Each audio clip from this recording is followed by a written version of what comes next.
First, I'm going to introduce you guys. So I've got Frank here. How you doing, Frank? Doing well. That's good, mate. That's good. And Remco, how are you, mate? Yeah, good, mate. That's good. You're looking very swish with your headphones on there, mate. Mate, look sexy with those things in. Beautiful, beautiful. So, Spaghetti out of the ear. Firstly, might introduce yourself to the guests there. So we'll start with you, Frank. Tell us a little bit about yourself there, buddy. Well, I've been designing and making guitars for a really long time. I spent some time with Seymour Duncan after I came up with the P rails and turned out, worked out a deal with them, and then became their product development VP for several years. After that, I brought this Fluence technology, what became Fluence, brought that technology to Fishman. Awesome. So spent some time, I still work with them and we, voice pickups and do all that kind of stuff. In the meantime, I've always made guitars, and so upon exiting Duncan, I also then started Falbo guitars, and so I make Falbo guitars, which are all kinds of different things, and acoustics, electrics, hollow bodies, semi-hollows, multi-scales, headless now. Beautiful. So I actually read on your website that you're a bit of a player as well. You like to play. You're not just coming from a design standpoint. Yeah, I do play. Sometimes playing is good if you're a product designer. Sometimes it makes you sort of self-centered. So you play and then you design things that just you like. So I try to not be that person. I've kind of focused on seeing everybody and looking at somebody saying, well, this guy's having trouble playing this because of something. Maybe can I fix that? And it's in a product development standpoint, it shouldn't have anything to do with what I like, or the kind of picks I like to use, or the sounds, if I'm more of a Mesa guy than a Marshall guy or whatever, doesn't matter. Awesome. So I try to kind of divorce myself of that. But yeah, I can play, and when I'm demoing stuff, people, it's like, oh man, you can play that? And my usually response is, yeah, for 10 seconds. I can do a lot of things for about 10 to 20 seconds to make sure that the product works right, but, after a 30-minute set, you'd see my limitations pretty quickly. So Remco, I've got Remco from Apollo Music Parts here as well. So Remco, how about you introduce yourself to the guests, mate? Tell us a little bit about yourself. Okay, well, who am I? Immigrant in Australia from Holland. I started my whole guitar journey in Holland working with a master builder called Danny Markovic, who worked with Patrick Eggle and with Michael Tobias. He learned me stuff, or he taught me stuff. I learned from him, and while I was at this place, Danny and I worked on a lot of famous Dutch musicians' guitars and on product development there already when I started learning everything in the Lutherie. Which was funny enough, at NAMM we bumped into Fred Brum, who is endorsed now by, what is it again? The Dutch guitar line. Jesus, come on. Dutch guitar line? I'm trying to think, mate. Which one that might be? No, I forgot the name of it now. So he plays Aristides. Aristides. And while I was with Danny, I already started working product development and helping out with Aristides guitars. And what I learned there, I took it back to Australia. I've been a luthier, repair guy, and I had my own wholesale business for a while. And then I rolled into being a guitar tech to Australia, right, and parts of the world, and now I'm just designing hardware. With Frank, he's my partner in crime. 2 hats wearing, doing our stuff, basically. Nice one. So how did you guys meet? Did you say at NAMM you met? No, we met before NAMM. About this time actually last year or a little bit earlier. Yeah. Okay. Yeah, we're just working on some hardware designs, concepts, and things like that. Nice. Now, Frank, you mentioned you designed the P rails for Seymour Duncan. I did. Yeah. What an awesome concept, mate! What an awesome concept. Thank you. Yeah, I was out of the business for maybe 10 years. I was still making guitars for myself or other people that I know, but I was out for a while, and then I came up with that idea. I'm from the Chicagoland area. Okay. Midwest, so to move to California was to go to work for Seymour Duncan. So that's what I did. I came up with that. I was talking to them about licensing it, and then they wanted to license it, and they also needed a new products person. So those two things just sort of timed out, right? and I made the move. So they did, they made it, and we did, I don't know, 20 products a year or so on average for about 6 years. Aha, nice one. Now, what made you think of putting all those different sounds into the one pickup? I think the biggest thing was just the idea that somebody wanted a humbucker that when it was split would sound like a P90. Those were like the two things that, you couldn't really get together. And so when I looked at the P90 geometry and I thought about how you could combine that with, a blade coil thing, it's just trying to figure out what kind of, how much stuff you can fit into one, into one area. But then there's a ton of management of the magnetic circuit. How tall the pole pieces are sticking out of the bobbin for the P90, how tall the rail coil is, how close this is to the strings versus that. So there's a lot of things that had to line up.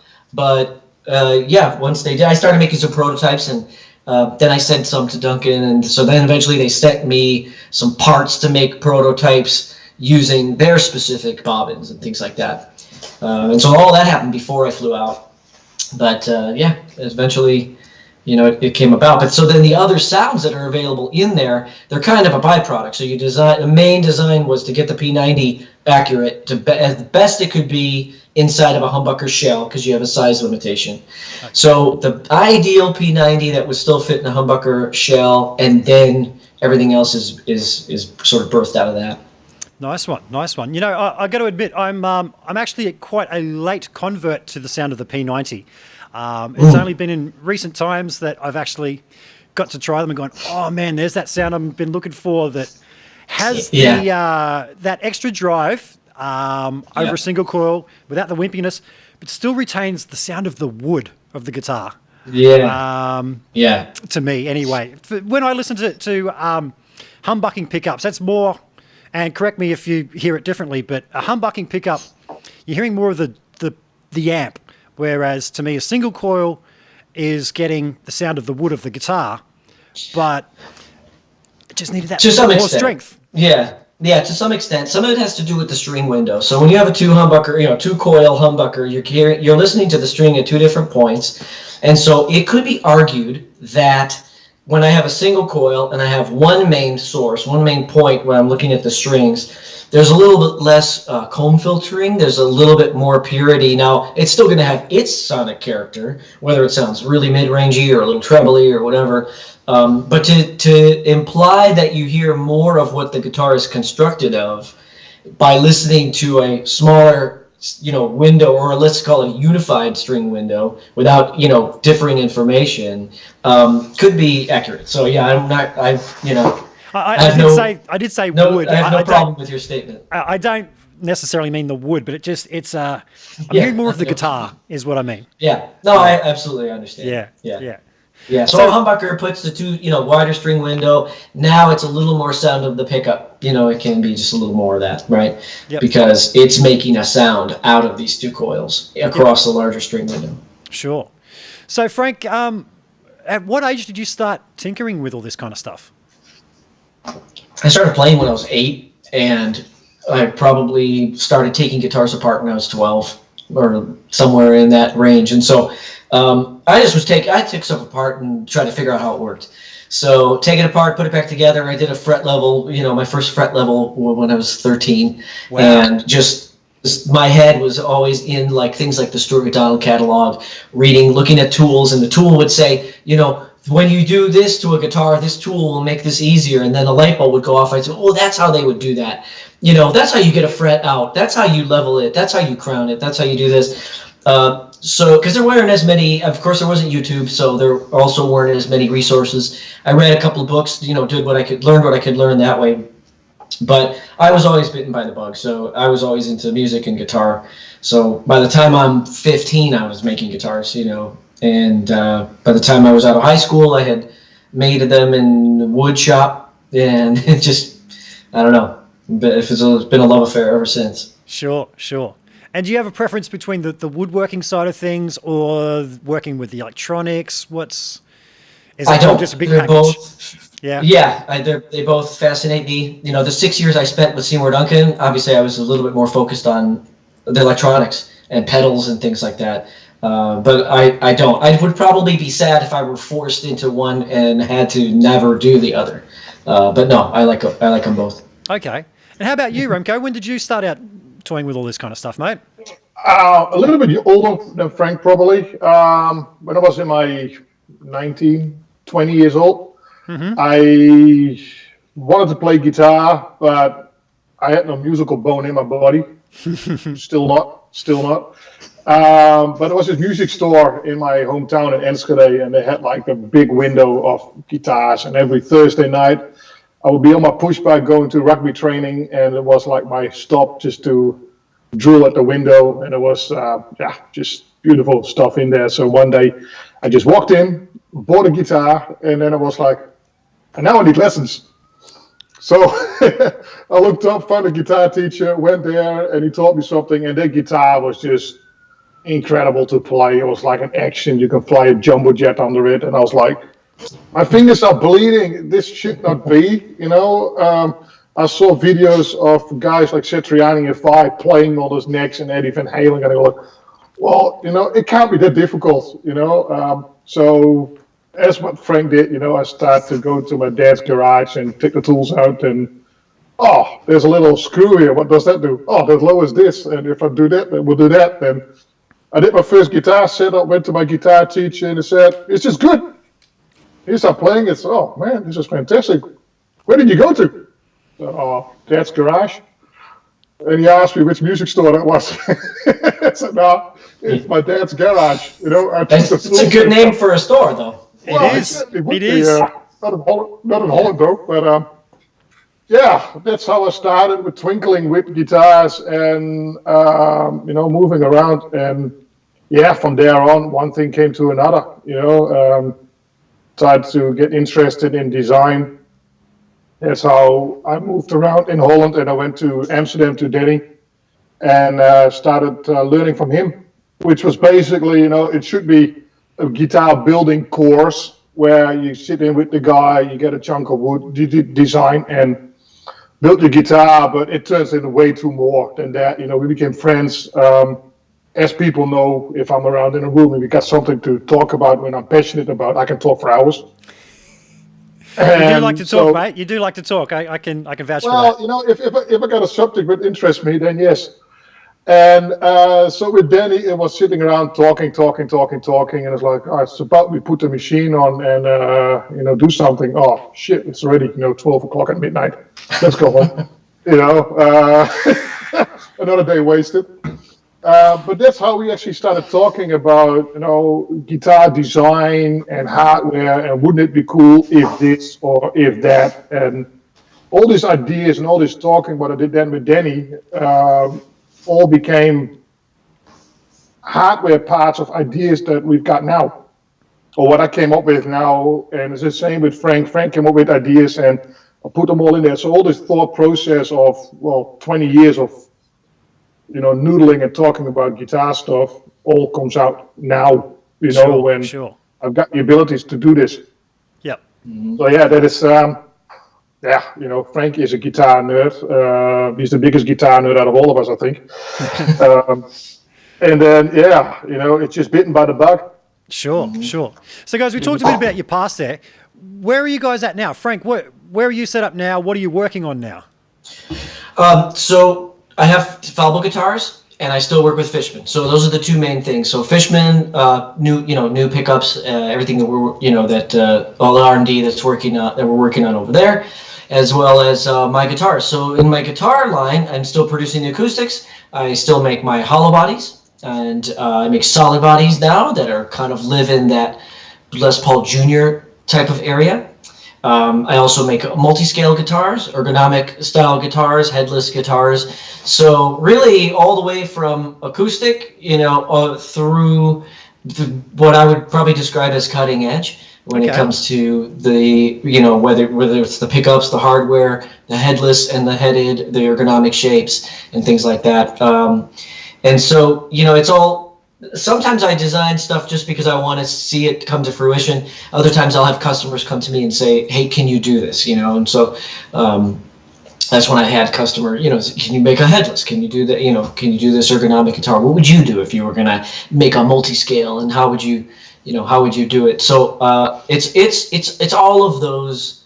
It's all of those things. It's a pretty big span. I started the company based on a patent that has since been granted on the way I handle torque on an acoustic guitar bridge or a hollow body. Cool. So I have a unique way. Actually, this mini jazz box behind me utilizes it. But so that was kind of a sense of purpose to move from acoustic and hollow body instruments, to start there and then gravitate back towards solid bodies over time after I established sort of this, understanding that, that I had this new tech, that people needed to be made aware of. Okay.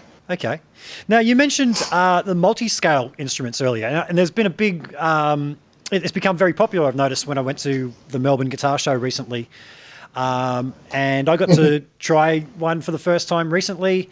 Ernie, really? Yeah, Ernie at ET Guitars. I borrowed one of his guitars, and I was immediately taken by how easy it was to play, provided I didn't look.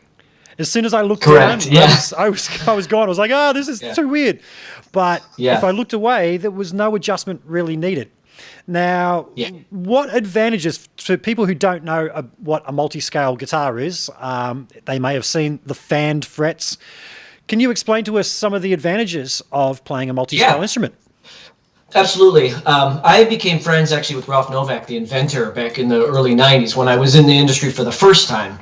And he came up with these multi-scale instruments. The term he coined was fan fret.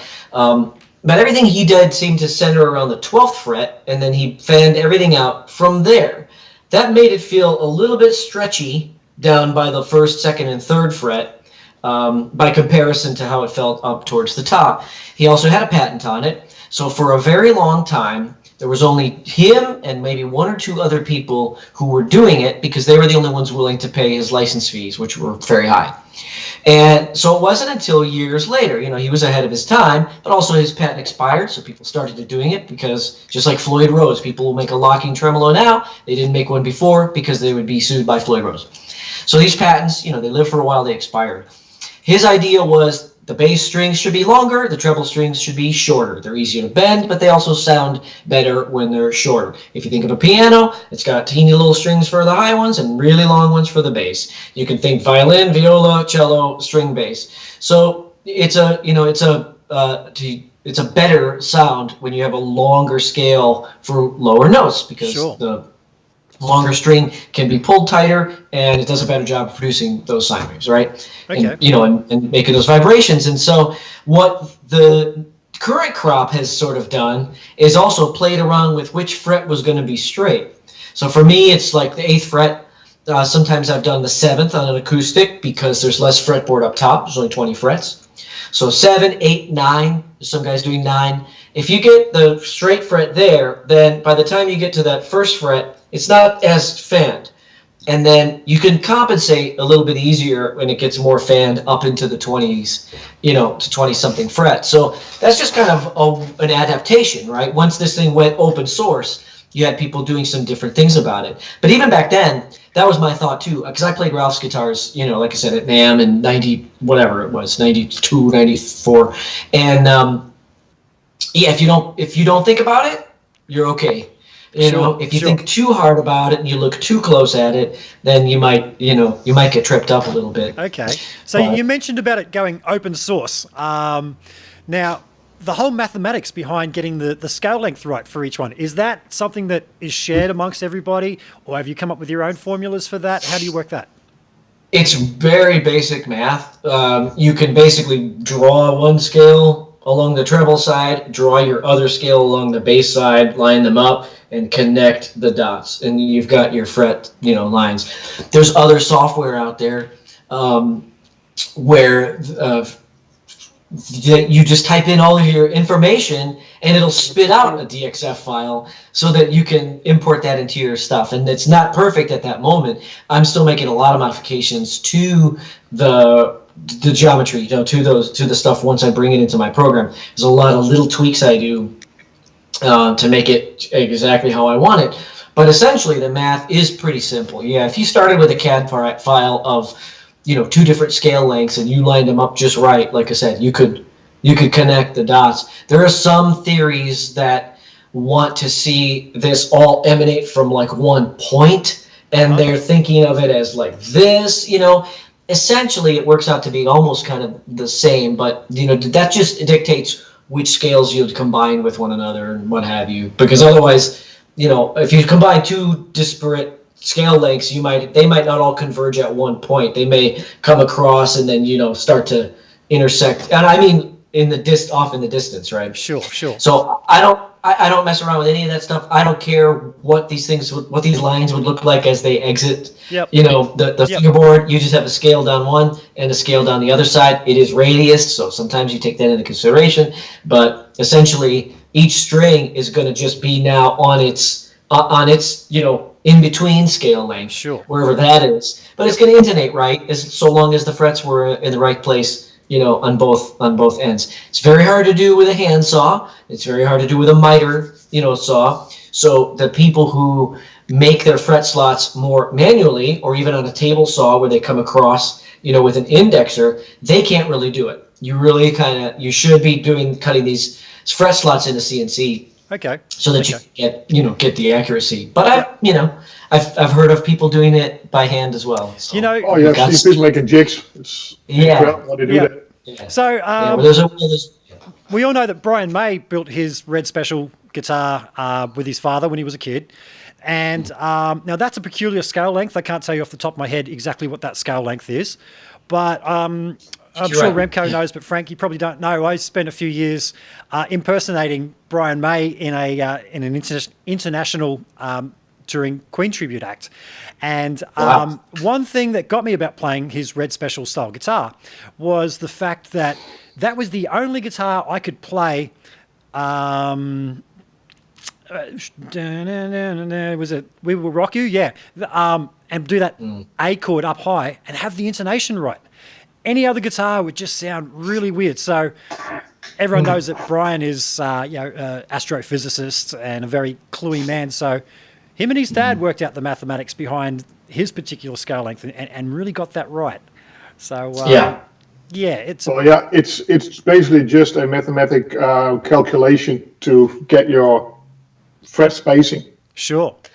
There's a calculation for that which you can actually just times, and you take every number down. I can show you how it's done. Okay. And you can actually calculate each string spacing for whatever. You can make any scale length what you want. If you want to have a 24.8 inch scale length, you can do that. You can just have to calculate it. I just built the guitar. It has a 590 mil scale length, whatever that makes in inches. I don't know.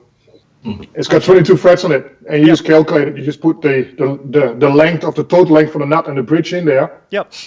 And then you just calculate each fret, and each fret is then accurate to a thousandths. Sure. Yeah. So speaking of multi-scale instruments, Remco, I've noticed that a lot of builders are starting to use your hardware, your bridges, on their multi-scale instruments. Why do you think that is? Why is your bridge becoming the go-to for that? Because it's good. Well, the reason why I got into that is that when I did my thing with Danny, we were talking about, the multi-scale and what is the future of the guitar. Because if you look at it, Leo Fender, brilliant engineer is what he came up with, with the Telecaster. And then the Strat and all that. Nothing happened for a very long time. Then we had all of a sudden this other Dutch guy, Mr. Edward Van Halen, who went at a chisel and started to combine a Les Paul and a Strat together, a humbucker on a Stratocaster. It wasn't done before, where Edward just did like, I want this, and he created his own guitar towards that. Yep. And, and then, hardware.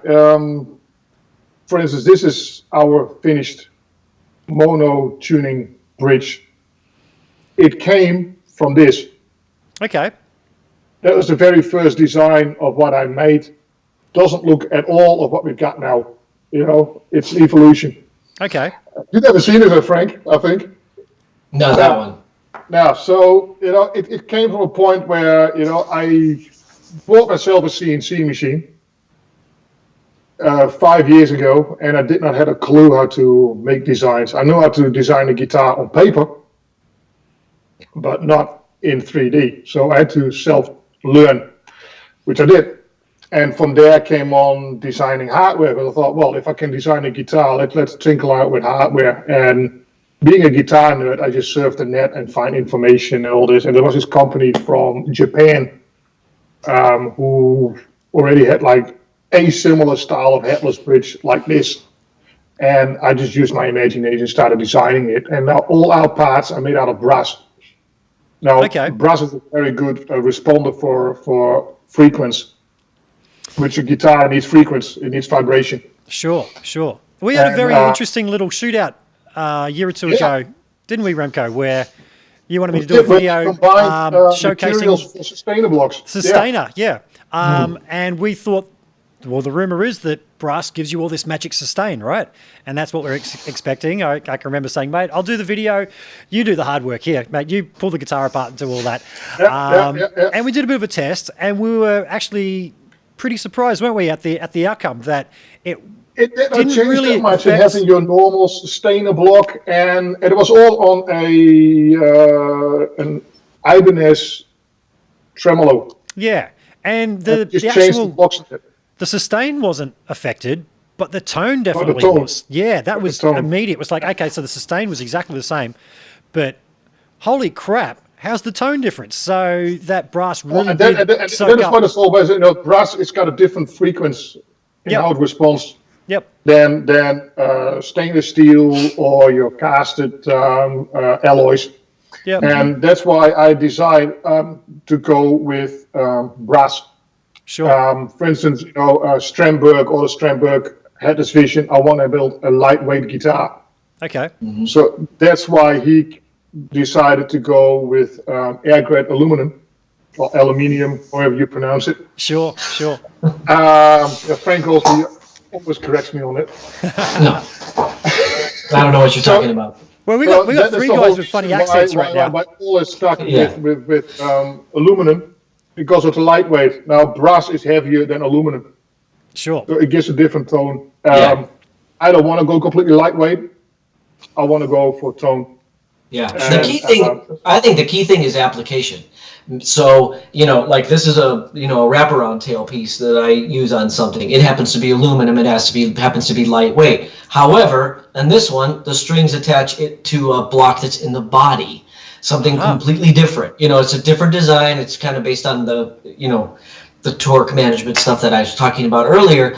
But what we found, is like for an individual string bridge where you just have one, bridge per string, then to get that weight up just a little bit and to get to have a little more of a solid delivery system between string and bodywood was a tonal improvement. Okay. And, so there's times we'll use steel as well, like on a bass plate for a tremolo. Of course, that's like hard steel, so it is, like in the 70s, there was this brass, revolution where everything you could put on your guitar made of brass was going to be an improvement. Yep. And that turned out to be, not the case, but in some cases it was it added value to use brass. So really it's using the material specific to the task. Maple makes a very stiff neck, and all maple bodied guitar, though, they can be great, but there's a lot of people who will not like that. They would prefer a swamp ash body, right? Okay. So yeah, it's all, you're choosing the material for its application. Sure. Now you mentioned a wraparound bridge, like we talked the old stop tailpiece type, are we? And do you think there is a difference, like say on a Les Paul, when some guys wrap around, they come backwards and wrap over? Are they wasting their time? Have you ever conducted anything to suggest that does help? Or yeah, if you're talking about just taking a regular Les Paul and instead of stringing through the bridge, you wrap over and top wrap, right? Yep. If that's what you're referring to, that can affect what people perceive as the tension, how hard they have to press to get a string to go down. Okay. It's not technically changing the tension, because to reach the pitch of E is the same exact tension. There's nothing you can do to change the tension to reach E on a 46 gauge string, for example. Okay. However, if you have a little give on either side from either a long headstock or from, you know, a top wrapping a Les Paul bridge, for example, there can be this, or not having as much downward angle, right? So top wrapping means that it comes over the saddle, you know, on a much shallower break angle. Yep.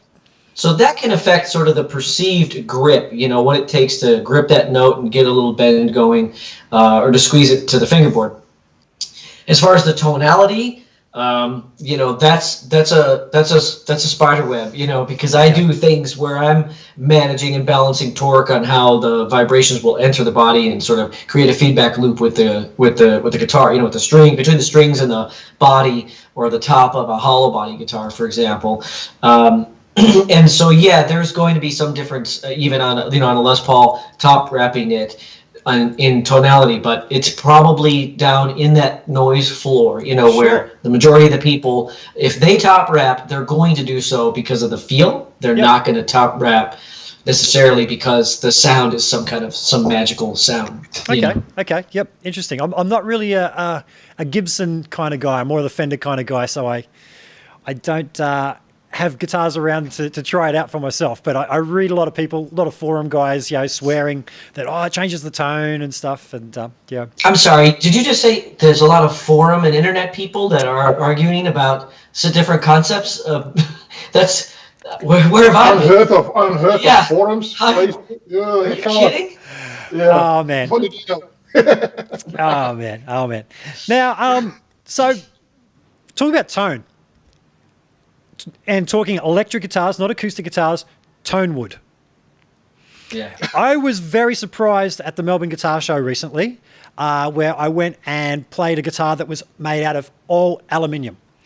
It was hollow. It just had like a shell around the outside and some supporting braces, and not much else.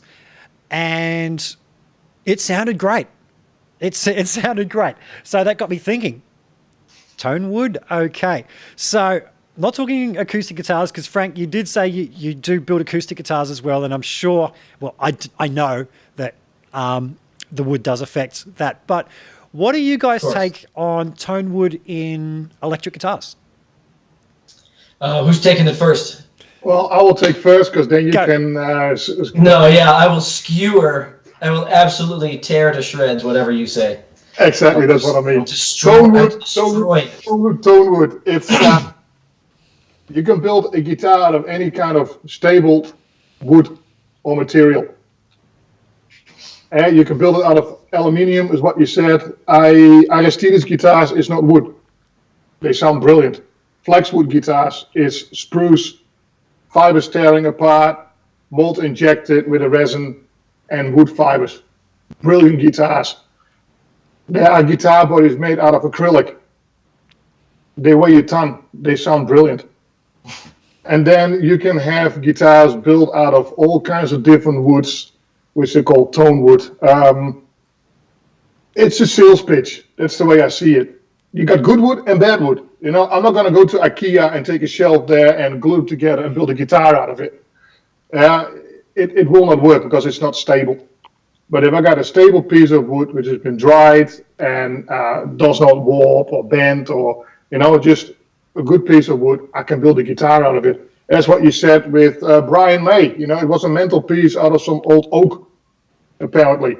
Now, oak is not really a tone wood because it's heavy. Sure.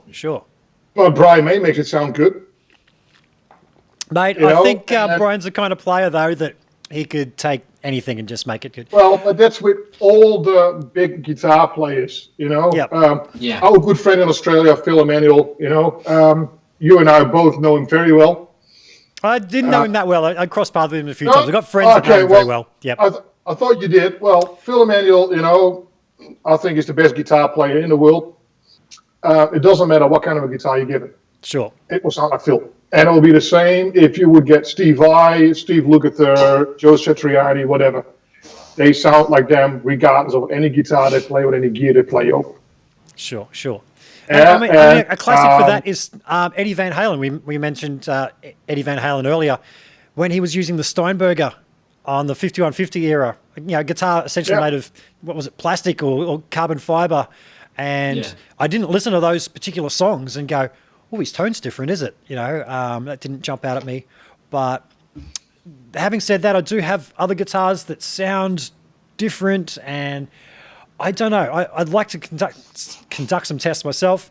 It's all in here. It is all in the fingers. I got a friend. It's all in the fingers. I got a friend who recently, he was in a band that supported Kiss a couple of years ago. No, Def Leppard. He was supporting Def Leppard.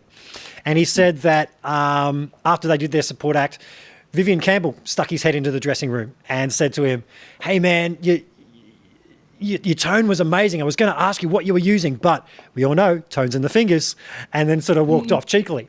So, Frank, what's your take on it all, mate? So here we go.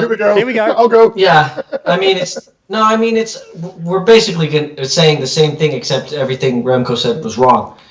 No, I'm just kidding.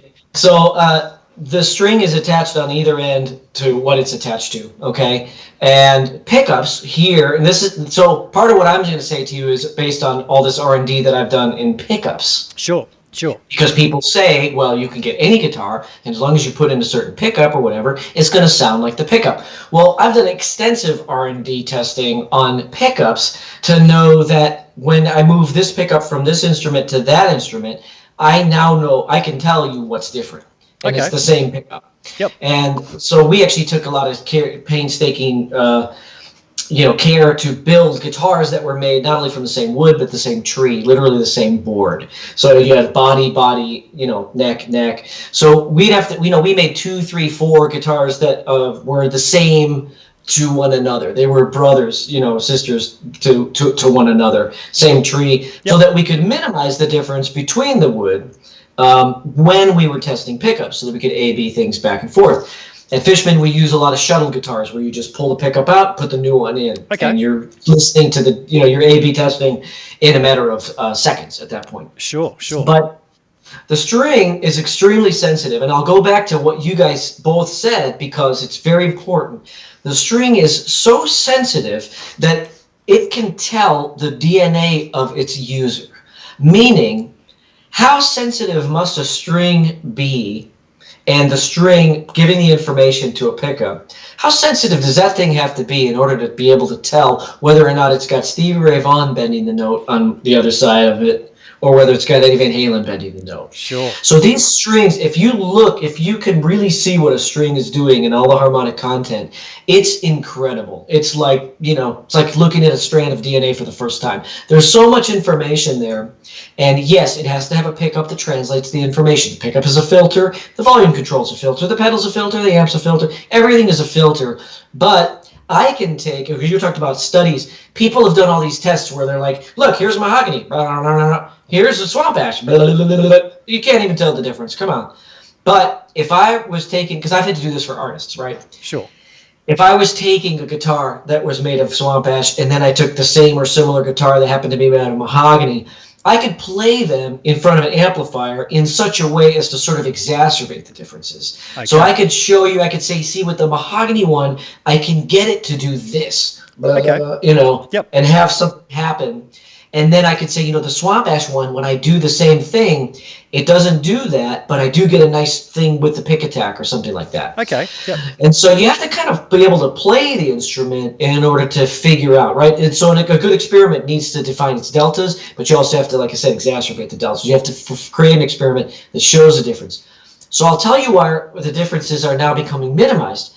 As we play into modeling gear, into headphones, and there is no sound in the air at the time you're playing the instrument.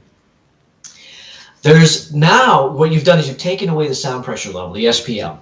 So another key area where the wood of a guitar makes a big difference is when there is SPL, when an amplifier is giving that signal back to the guitar in the form of pressure. So if this body resonates more in the mid-range, or it resonates more in the treble, or it starts to want to squeal up in the high frequencies, not the pickups, but I mean the string is going to, get into its natural feedback in the higher frequencies than the lower frequencies, then it's even big. I can give you a difference that's even bigger. And so you take a guy like Angus Young, he had 2 guitars, they were different from one another. It was our job to make them sound the same as one another. Okay. And the wood and the way it reacted was what was different, and we had to overcome that with pickups and bridges and all kinds of stuff. Well, he's at deafening levels. He's in front of an amplifier that is screaming back at the instrument, and if everything isn't locked down on that instrument, even the little spring on the humbucker is going to make a squealing sound. Sure. So there's so many more things that have to come into play, but it's the volume and the SPL that, like I said, exacerbates those deltas. So when you have someone doing the snake oil selling, like Remco was referring to, like, oh, Tonewood, you have to have Tonewood. Yep. The bottom line is, all of us luthiers, we choose the pieces of wood we're going to work with. I wouldn't say that mahogany in and of itself as a category is a tone wood, because I'm going through 10, 20 mahogany boards to find one that I like, that I want to use for my task. Exactly. That's not the same board that I use for the neck. Sure. The mahogany that I choose for a neck is different than the mahogany that I choose for a body. Okay. If you're in a large factory and they order a truckload of mahogany, unload pallets of mahogany, and they're all squared off into rectangles and they're all turned into body blanks, well, now you just have sort of this mishmash, and that's where you can go into a guitar store that has 4 of the same kinds of Les Pauls, and you pick one up and it's magical, and the other 3, they don't speak to you at all. And that is really true. I find years ago I was playing for an artist and we're doing a lot of TV, got to go to the wholesaler's factory, and a whole bunch of acoustic guitars, exactly the same model. And I just went up to them all and just gave them the old ching, ching, ching.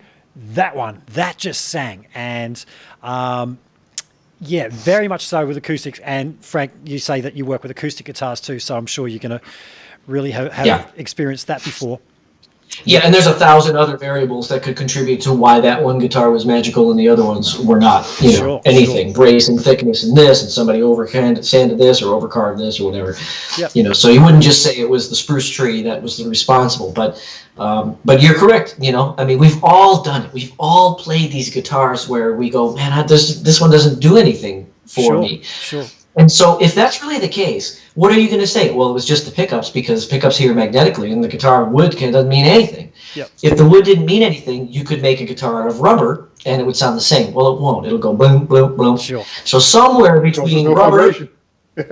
Right. So there is still a density. It still is still about density and stiffness, but still within there's a congruency. So an Aristides or another synthetic material like a flaxwood guitar, that has a way of resonating.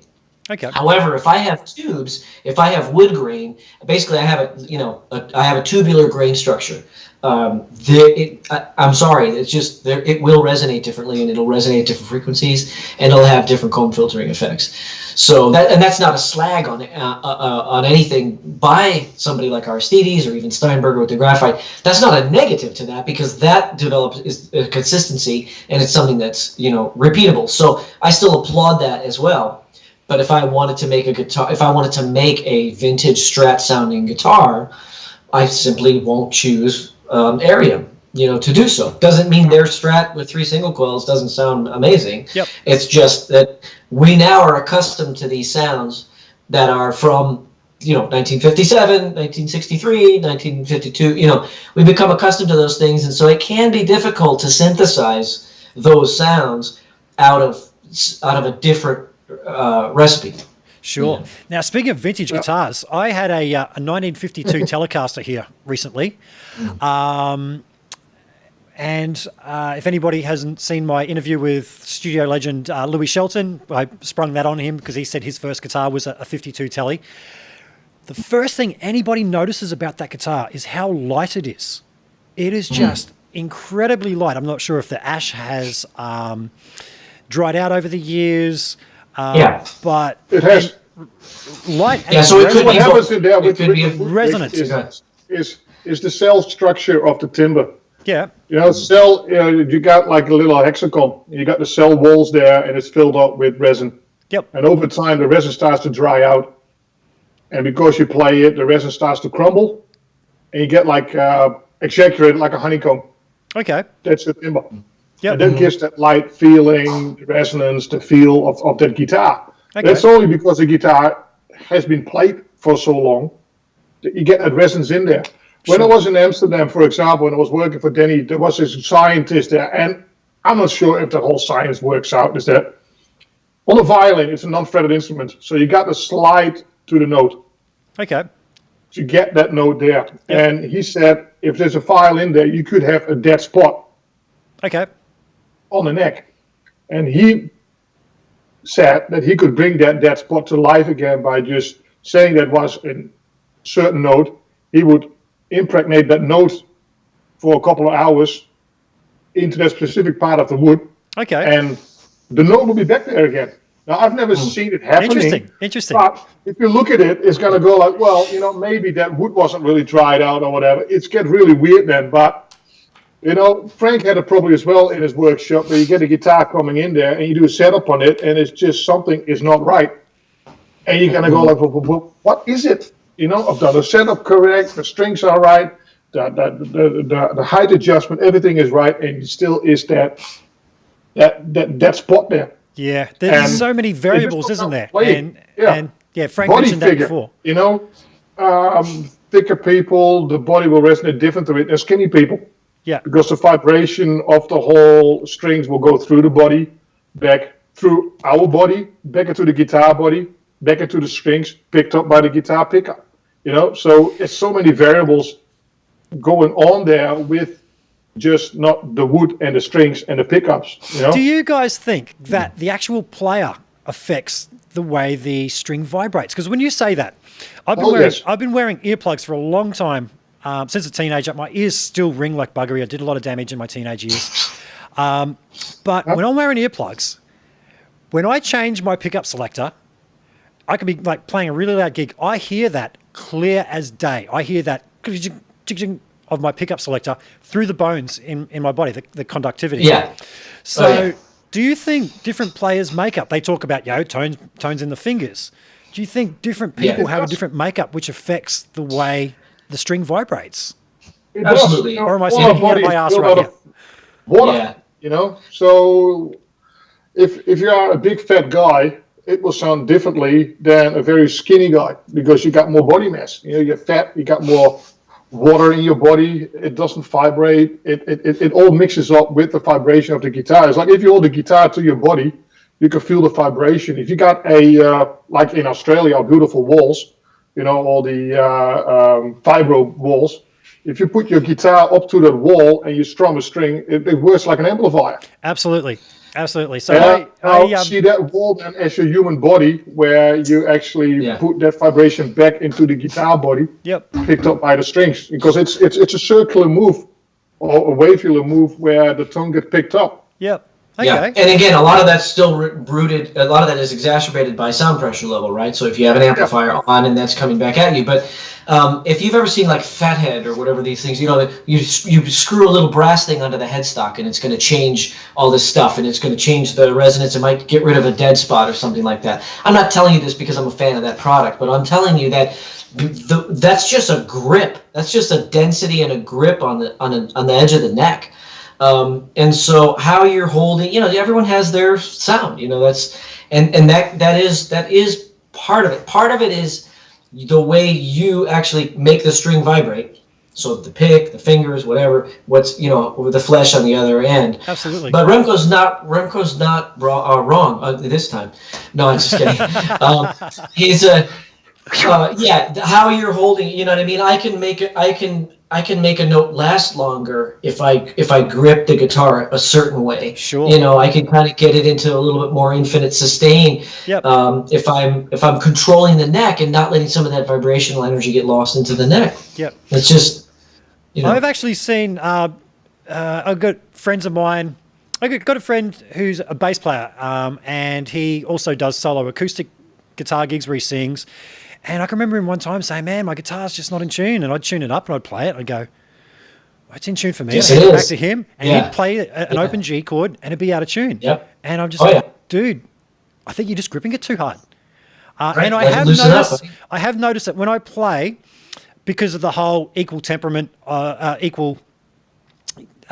spacing of the 12 frets on a guitar, that I will actually bend certain intervals slightly as I play to get that distortion from going to a nice smooth thing. And that's something I subconsciously do to compensate, I guess. Yeah. Well, isn't it the same as what we talked about the other day? When you tune a guitar, you use your tuner. Yep. And then still you're going to go for each string, going to go like a little bit less, a little bit more. Yeah, just to get that distortion in your ringing. ear, it's just that it just fits in better. Yeah. You know, it's like you got your tuners. There's this big debate going on there. You know, is it be 440 or 435 hertz? You got to tune to, and 432 is like the supposed to be magical. Yeah, and I don't know. I've never tried it, but I think it's the same. You know, if you use I've got these strobe tuners, or use the Peterson strobe tuner or the turbo tuner, and you use your Boss tuner. If I tune my guitar in my turbo tuner up to what they say is perfect, and then I go back to a Boss tuner, it's completely off the scale. Yeah. Both up to 440, and so. Yeah, it's a nuances you try to create. Sure. You know? And it's funny. I just did a session with Deftones. I can say the band name. Cool. And they all the guitars had to be tuned obviously to the same Peterson, but beyond that, the one guy squeezes a little harder, and so I was in there, and I've got pretty good pitch, and so I was tuning the guitar to the player, and I was tuning the guitar to the track. Okay. And so they would go in and they would play the track, and then again the producer, okay, great. Like once I would tune the guitar and give it to them, they may not have known that I just gave it a little bump here and there, but I made it so that it was in tune when they played the song. Okay. Otherwise, if he squeezes too hard, he's pulling it sharp. And in addition, then there would be sometimes when I'd say to the guy, I'd say, okay, this part's great. When you go up high to this part, just remember, no death grip. When you get up to this one, to this chord, just play it cool right there, and you go back to, your normal grip everywhere else. And so then all of a sudden, because they were sometimes 4 tracks per guitar, a lot of double tracks, and sometimes quads, and not always just splitting those left and right. And so they had to line up reasonably in tune. And so like I said, sometimes you're tuning for the guitar because it's out of intonation or some weirdness, or the nut's a little high, so every time you make a chord, you're squeezing the strings a little bit too hard. But sometimes you have to tune for the player. Sure. A funny thing that just brought to me to mind was I was talking to the drummer from a New Zealand band called Shehard. They're a kick-ass band, and one of their songs, the General Electric, is just they're tuned down, but they're doing this big E to G chord. And I remember Tom, their drummer, telling me one time that they actually punched in the different chords. So they tuned the guitar perfectly for the E chord, and did the dum, dum, and then retuned the guitar so it was perfect for the G, and then went da da, and then together you just get that wall of sound. So I guess there's different tricks, isn't there, to get around those kinds of things. Yeah, and it's not perfect, right? That's why there are such things as true temperament tuning, frets, right? The true temperament frets. Yep. We use tempered tuning, so we know that it's an imperfect system, and we kind of fudge a little bit here and there. That's how a piano is tuned. Yep. It's kind of pushed a little bit, and so we do that stuff. I'm not saying true temperament frets are okay. Sometimes then technically, mathematically, it would have to be out of tune in other keys or something. So because you're going to give here and then you're going to take, something else suffers, but they're going for optimal tuning. In most cases, it's going to sound the most in tune. The Evertune bridge accomplishes it a different way, which is to say when I squeeze a note down, I'm going to sympathetically release some tension on the other side of the string so that I'm always maintaining a certain tension. That does make chords a little bit more in tune, because if you had that bass player who was, gripping, over gripping the fingerboard to make a chord, the bridge would let out a little bit, so he would stay more in tune on that instrument. Okay. I'm not saying those are great solutions, good, poor, whatever. They each have their own benefits. They each have their own detractions, but there's ways to address it. So there's always going to be something. Okay. With the advent of auto-tune, a lot of the pop music that we listen to today is extremely auto-tuned, and everything in it is auto-tuned. Right. Personally, I'm not a fan. I would rather hear everything get coming in and out of the of tune, and obviously to give credit to the Deftones, nothing like that was done. Yeah. Those guys all go in and they just play, and they play who they are, and they're purposely out of tune sometimes. Sure. I even told Chino, he's talking about, tension or something, and I said, a scratch only feels good when there was an itch. Yep. And so, if you create tension and then you resolve the tension, that's something that, Carlos Santana, he'll underbend a note and somebody goes like, oh, what, he didn't finish the bend? No, he's making you feel something. Absolutely. And then he's going to come up and hit it the next Absolutely. time. He's going to come over, he's going to come up to the note, or he's going to go Yep. over the note. Yep. You think he doesn't know when to stop his finger from bending? These are things that are being done on purpose to elicit emotions. The new singer of Journey sounds amazing, but microtonal, he's phenomenal. Yep. But I can tell the difference between him and Steve Perry. And Steve Perry, the way he slid up to a note, these things are so small, and yet they are so connected to our DNA that they like I said, they elicit emotional responses. Yep. So when it comes to the tuning, like I said, we're all playing around. So this auto-tune stuff, it's gotten people, some people are getting raised to have the appetite for perfection, for music that doesn't beat against itself, for something that doesn't sound out of tune. Usually we go through a decade in decade brackets, and we're going to now, the pendulum's going to swing the other way. So maybe a Greta Van Fleet goes in and just bangs away on their guitars like Led Zeppelin used to, and some people are going to like that now again, Yeah. So Frank, we'll see. You mentioned doing some tech work with the Deftones. Who else have you done that kind of work for, mate? It wasn't much, the Deftones things was like because a friend of mine found himself double booked. So I'm gonna go do some Billy Idol in a few days. Oh, cool. Do Steve Stevens. Yep. It's literally because my friend is found himself double booked. He's the tech for both of them. Sure. And so I'm helping him out, and it's better to me than and someone who's inexperienced or someone who's gonna go and try to steal his job or something like that. He knows he can trust me with a situation like that. So sure. So I do that, but I've ended up working and done work on a lot of people's instruments just because of Fishman or Seymour Duncan or whatever. Yep. Spent some time at Inge Malmsteen's house, and cool. I don't know, Cool. Slash. We were at Slash's studio doing his pickup. When I was with Seymour Duncan. So I've come across a lot of these guys over the years. I don't know, maybe I should write it down in a notepad someday. Yeah. On your memoirs one day. I don't know if anybody wants to read it. No. But I barely want to hear what I have to say about the Tonewoods. Yeah, I've got some questions in the chat room. Wonderful. From my friend Big Fella Link, and he is asking about finishes on guitars. Any opinions on oil versus poly finishes? Any opinions? I'm working on a project guitar and have removed the poly finish, and I'm oiling it with true oil for the new finish. It has a beautiful quilted maple that was lost.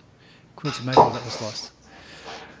I don't know. Rick Lost knows on what the I'm paint. on about, and I did this guitar a few years ago. Okay, so I think he's talking about his Godin, which we stripped the paint off and we oiled.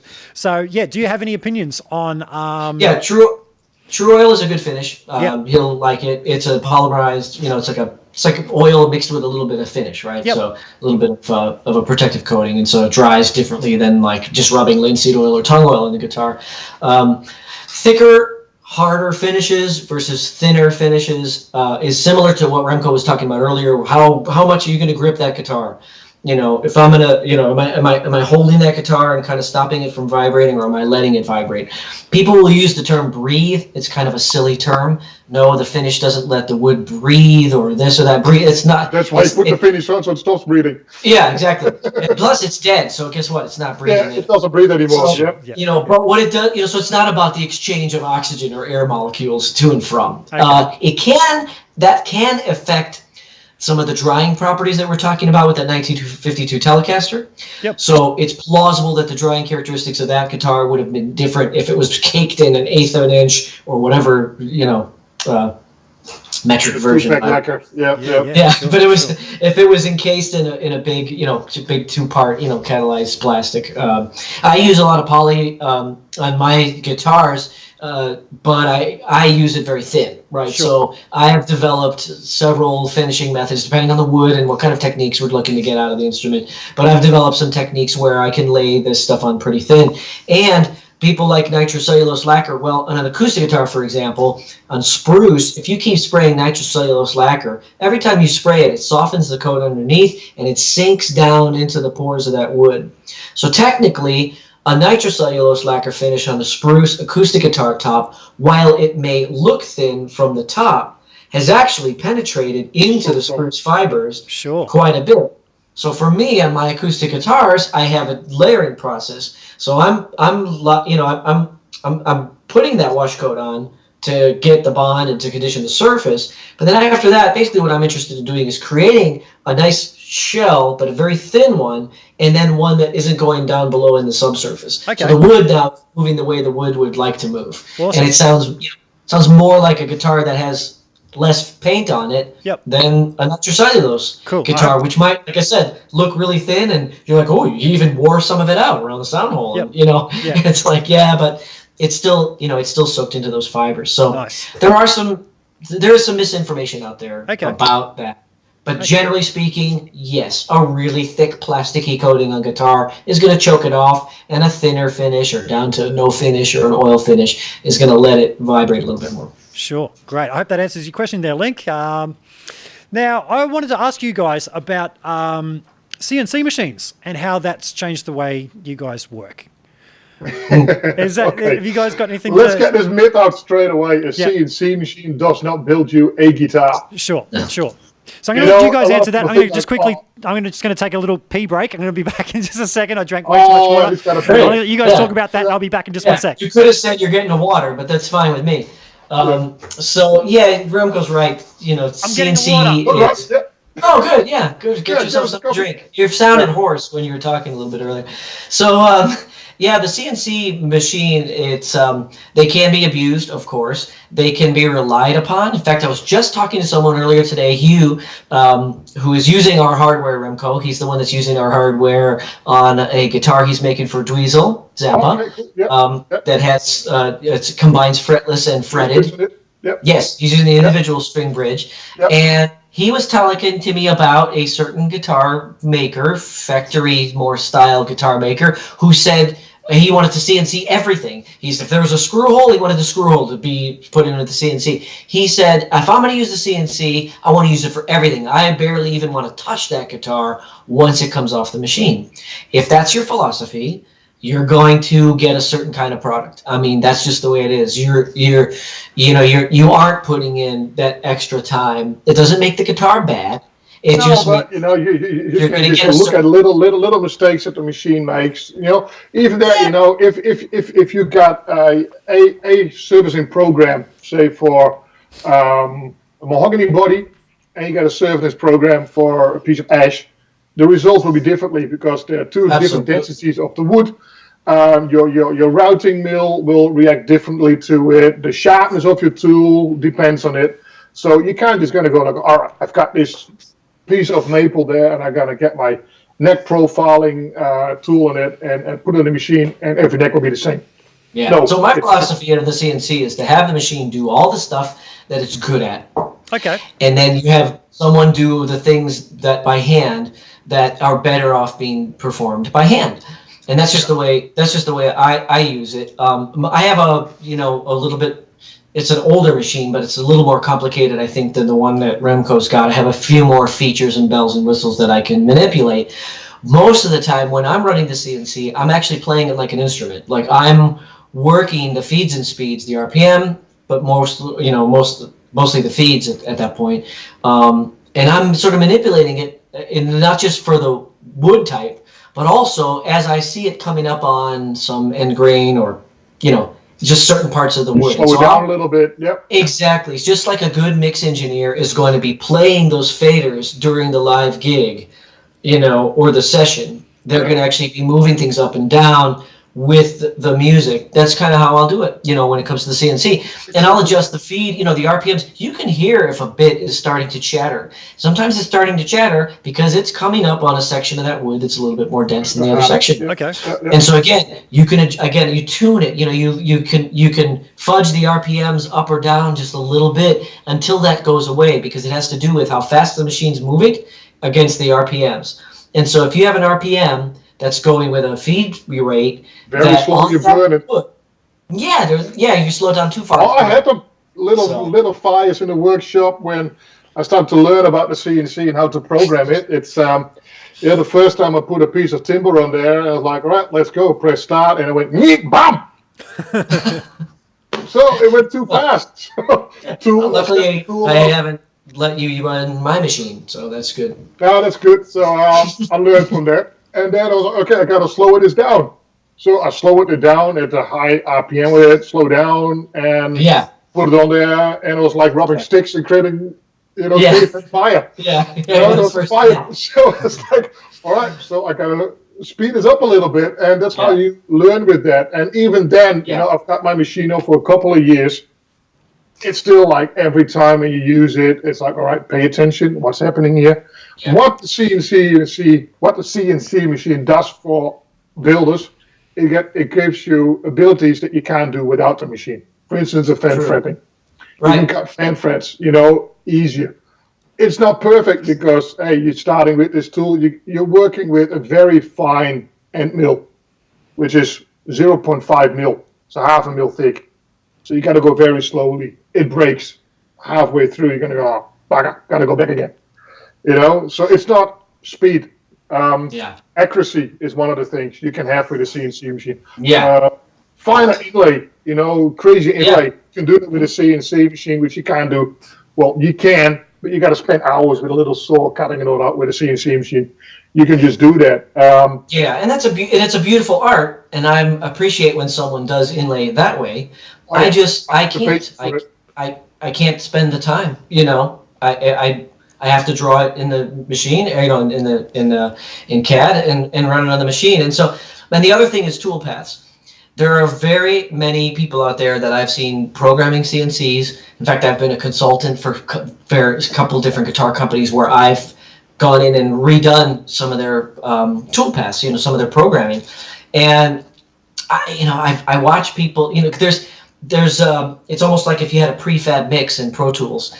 There are pre-designated tool paths where you say, look, I want you to shape this Les Paul top. And the thing goes, great, I'm going to do it into straight lines. Well, how does that work with quilted maple? Maybe it's good, maybe it's not. Do I want the horizontal lines? Do I want vertical lines? Do I want a star-shaped pattern? Do I want to come around, this way and then go back around again? And all that has to do with the kind of wood. So sometimes I'll have a different tool path for a species of wood. Yeah. Okay. And I'll have a different step over. I make larger step overs for certain kinds of wood and smaller step overs for other kind of wood. I recently machined some mounting rings, wooden mounting rings, for humbuckers. The tool path on that was I was down to like 10 or 20 thousandths of an inch. Sorry, whatever the mils that is. Small. Or millimeters. It's not a lot. Yeah. Well, I think you guys, you still refer to guitar strings, right, as tens, right? So we're speaking the same language in that regard. A 10, a 10 and 20. And so that's the degree that I went over. And when that wooden mounting ring came off the machine, it was almost completely finished. I didn't even have to touch it. For me to change that and make bigger step overs so I could just go faster and be done with the piece, I would have spent all this time working on it later, sanding it and getting it to look right. And then even it still wouldn't have, because it would have been like hand sanded. So there's so much that goes into it. CNC isn't just, you know what I mean? It's like saying, how do you feel? Yeah, how do you feel about beef? Well, what do you mean? How do I feel about cheeseburgers or New York strip steaks or Taco Bell, cheap, $1 taco. Yep. Well, it's also, when you design something like this, you see it in 3D. Our eyes do not see in 3D; they see in more dimensions. Yeah, it's the same when you build a guitar body. You design something in 3D and you think, oh, this is a nice curve, nice body contour, and then you get it out of the machine. It's like it doesn't feel right. Yeah. Yeah. So then you still got to go there with your power tools, with your orbital sander, or with your hand sander, just to get that bevel in there, that contour or whatever in there, which you can't draw because you can't feel it. Yeah. That's true. So you gotta get the tools that I can go like, I draw this and I've got this machine in front of me where it actually pumps out of some kind of material. I can go like, oh, this is how it feels like, and which does not exist. Yeah. In most cases, like that hollow body behind me, this arch top, I hand carved the original one, made it from scratch, used chainsaw blades. Yeah. And then I had that 3D scan to produce the file. So, but now even if I draw something, I'm almost always carving. I'm doing something physical first, and then that helps me inform me on how to draw it in CAD. I feel like you can tell. I mean, there are some guys that are very good at it, but I feel like you can tell when somebody drew a guitar in CAD and then cut it. Yep. And so then in other words, the entire guitar design was done virtually, and then they put it on the machine, got it out.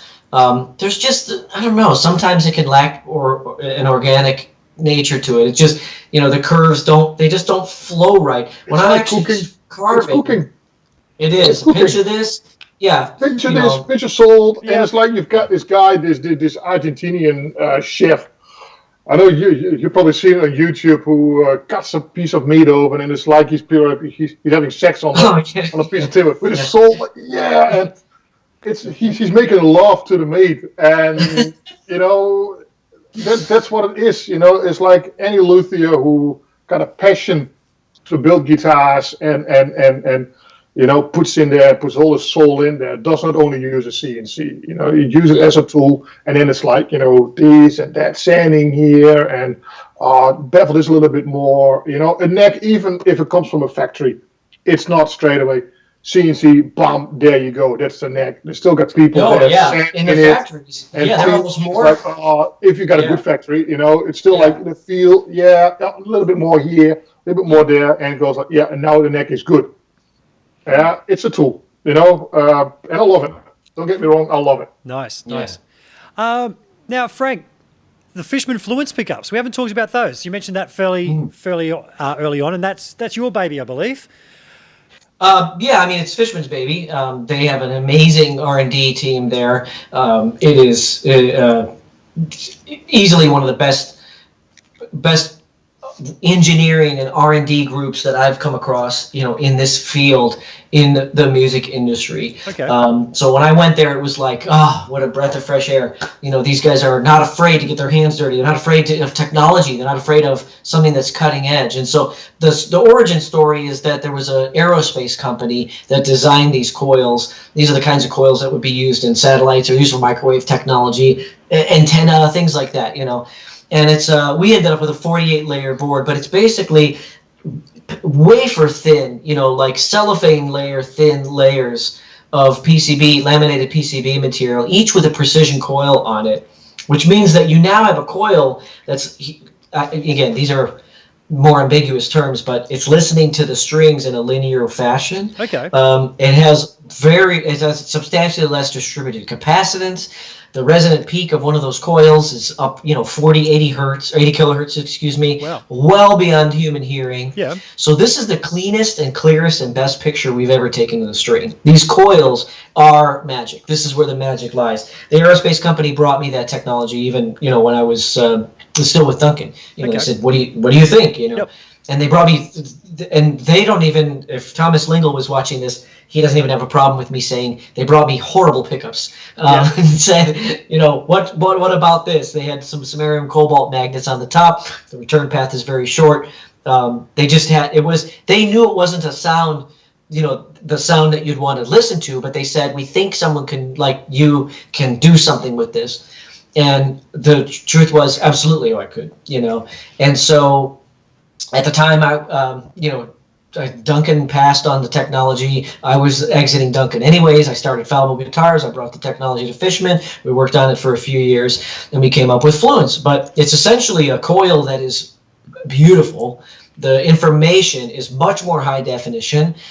So it's like getting more pixels, right? iPhone Retina display is clearer than the television that you watched in 1979. Sure. So there's more information that I'm starting with, which means now I can create voices in a subtractive manner. I can say, all right, well, I don't want as much of this or that or whatever. And Fishman has come up with ways to even have those voicing preamps resonating with the coils. I can't leak out too much information, but the point is that we're not dealing with something that's synthesized. This is the sound, and it's organic, and it's all analog, and it's really making the sound that you're hearing in a faster way, in a more high definition way. And these are ways that we sort of universally consider better. Okay. And by that I mean someone could tell you this new digital modeling amp is better than that lousy old tube amplifier that you have from the old days. But you and I play it and we say, no, it's not better, because I'm after the organicness. I'm after the connection between my guitar and valve 1, where I can feel all of these things that are disconnected. Doesn't make the modeling stuff bad. I just mean that the term better in that case would be subjective. When I say that the Fluence coil and the way we have the voicing preamps and everything, the characteristics that are better are that it's faster, the attack is more immediate, and the signal is more phase congruent, it's more phase aligned, Okay. Which means that high and low and mid frequencies are hitting that gain stage at the same time, rather than having a time smear, like we call it, like just phase smearing. Yep. Some of that can actually improve that beating, that vibrating that you were talking about, where you have a string that's a little bit out of tune. Yep. So it actually, because when those harmonic multiples start to develop, especially under distortion, if they're out of alignment, that's what creates that smearing where you can't really tell all the notes in the chord. You hear a chord, but you don't really hear all the notes. There's a lot of guys that'll play, more of the modern players, they'll hit low notes and then let really high notes ring out. Sure. Those two things don't argue with each other in the gain chain. In that, in that modded Marshall tube amplifier, they don't start to oscillate and argue with one another. So the technology is just amazing. I can make it sound like anything I want. And like I said, I don't mean that in a modeling way. I mean, I can create anything. And so if there's the voice 2 of a classic, I had a vintage 1970s double cream butyrate bobbin JB that Seymour wound himself, the JB model. Yep. This pickup was magic. This pickup is amazing. And I said, we're not done until we beat this one, and you take that out, you put in a new JB, and you're like, oh, wow, it's not, it's not the same. Sure. It does not sound the same. Yeah. And there's 1,000 things you can chalk that up to. It's a different discussion for a different time. But the point is, it's not the same. And we nailed it. We have a pickup that does that, gets that voice, but gets it also with the immediacy and the phase congruency of Fluence. I mean, I can't get it any other way. Okay. You could park me in a room. I've said you could put me in a room with $1 million budget and tell me, I have a year. I can't sit and wind a coil that I will appreciate more than Fluence. Now, that's not to say that there's no use for old pickups. Of course there is. I have 40, 50 guitars. More of them don't have Fluence than do have Fluence. So I have all the stuff. There's reasons for all this stuff to exist, but this technology can't be ignored, and it's taking off. Wow. I mean, if artists switching. It sounds like The I beautiful really thing need was, to try Rick, out. when I was at NAMM this year, Frank took me to the Fishman booth, and we were sitting down there with Ken Susie in a little room there, and it was the first time I actually heard the Fishman pickups. And Ken was playing, and then Frank picked up his bass guitar. Just the difference in that, the brightness, the tonal character what you get out of a bass, it's like unbelievable. It's the best pickups. And then Larry Fishman asked me, so Remco, what do you think of the Fishman? I said, well, I haven't tested them yet. So he gave me a set, and I put them in my guitar, which I first had some laser lumitones in. and it's like, and they already like good pickups, but it's like chalk and cheese. It's such a big difference in voicing, in character of tone, and the attack. You know, if you play really hard, you hear it. If you play really gently, you hear it. Now, and I'm the loudest guitar player ever. You know, I told you we agree on things sometimes. Yeah, well, I'm totally with you, but I admit to it. You know, so no, he's good. He's humble. You know, so. But no, he's right. When you play soft, so that's the other thing.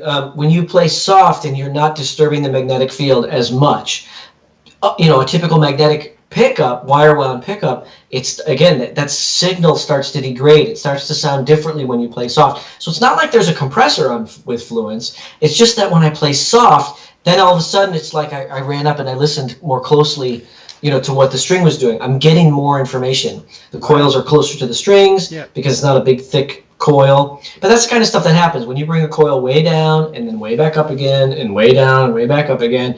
There's distributed capacitance contained within that coil, and there's a lot of information within that flux, you know, magnetic field. There's a lot of information that is sort of comb filtered and sort of it's non-phase congruent, you know, with the other information that's coming right up near the string. I'm really going to have to try one of these. So that and the blue rails as well was something I've always wanted to try. So there's two of your two things with your brains behind it that I really need to get my hands on and take for a bit of a spin. Well, you know, have that combination and with, say, instance, our Tremolo. Yes. You know, it's then, you know, pushing the boundaries of design or engineering. Yep. You know, we all know the Floyd Rose Tremolo. Hate it or like it, you know. Everybody's got this hate-like thing with Floyd Rose. You know, I like it when you play it. I hate it to set it up. You know, I'm not saying that without Tremolo we fix that problem because it's still I hate to set this one up. Because you got to find the right balance of string pull and spring tension to get this thing straight. Yep. It's nothing. Nah, you do it in 5 minutes, Frank. Yeah, if that. What's 5 minutes in that metric? I don't know. It's still 5, 6. Is it a parsec? Is there something? Is parsecs in there? Maybe. See what we've done with this tremolo, for example. Frank gave me a task. He says, "I want you to design a tremolo." This is the 7-string version. Okay. I want you to design a tremolo that could fit for a 6-string router into a Floyd Rose router, where we can have a multi-scale setup and a headless guitar usage.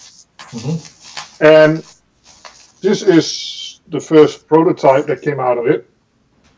Oh, yeah. Nice. Okay. Which is completely out of brass. And then we got a steel plate. And from there on, we kept on developing. And now we've got this little monster here. We've got it in 6, 7, and 8 string, because some 8-string people want to have a whammy bar. Oh, yeah.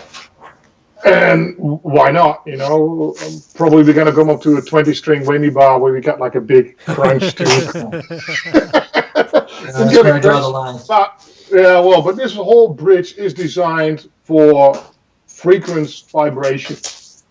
We use the brass for the saddles.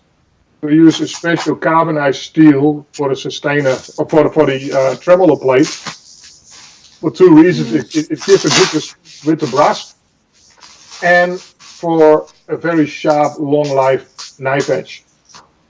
Yeah. I mean, that's the main thing everyone complains about with the tremolo is the knife edges wear out, so now it doesn't stay in tune. And so, we have this technique of hardening I'm sorry, but it's harder and better.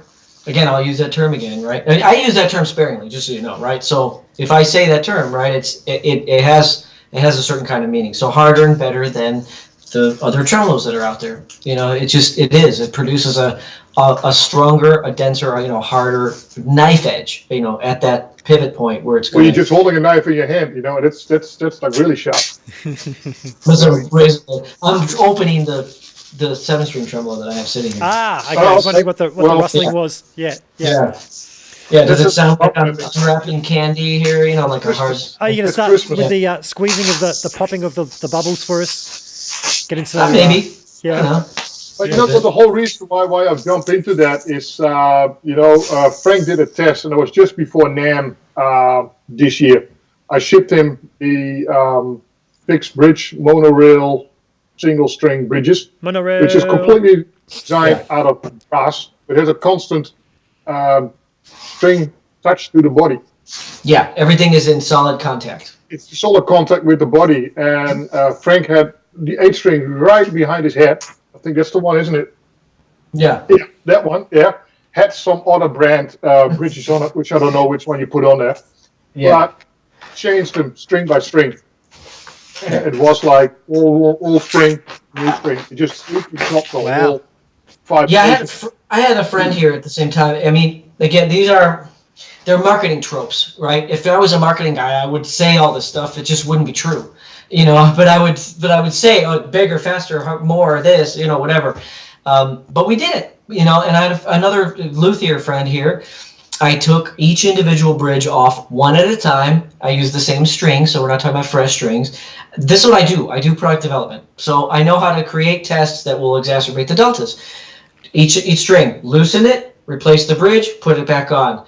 Every string had a noticeable improvement in tone, and as I walked across the instrument, replacing one string at a time, eventually you replace 4, and the other 4 are the other bridge. You can clearly hear the 4, how they sound versus the other 4. You come across the whole thing, all of a sudden, of course, each one of them sounds different. Because there are bridges that sound good for trebles and they don't sound good for bass strings. Okay. And vice versa. These are just minor things, but if you're really into it and you really are trying to do your due diligence in R&D, it's important to understand that. And so, yeah, treble, bass, all the way down to an 8 string, which currently that guitar has a 90, an 090, on it.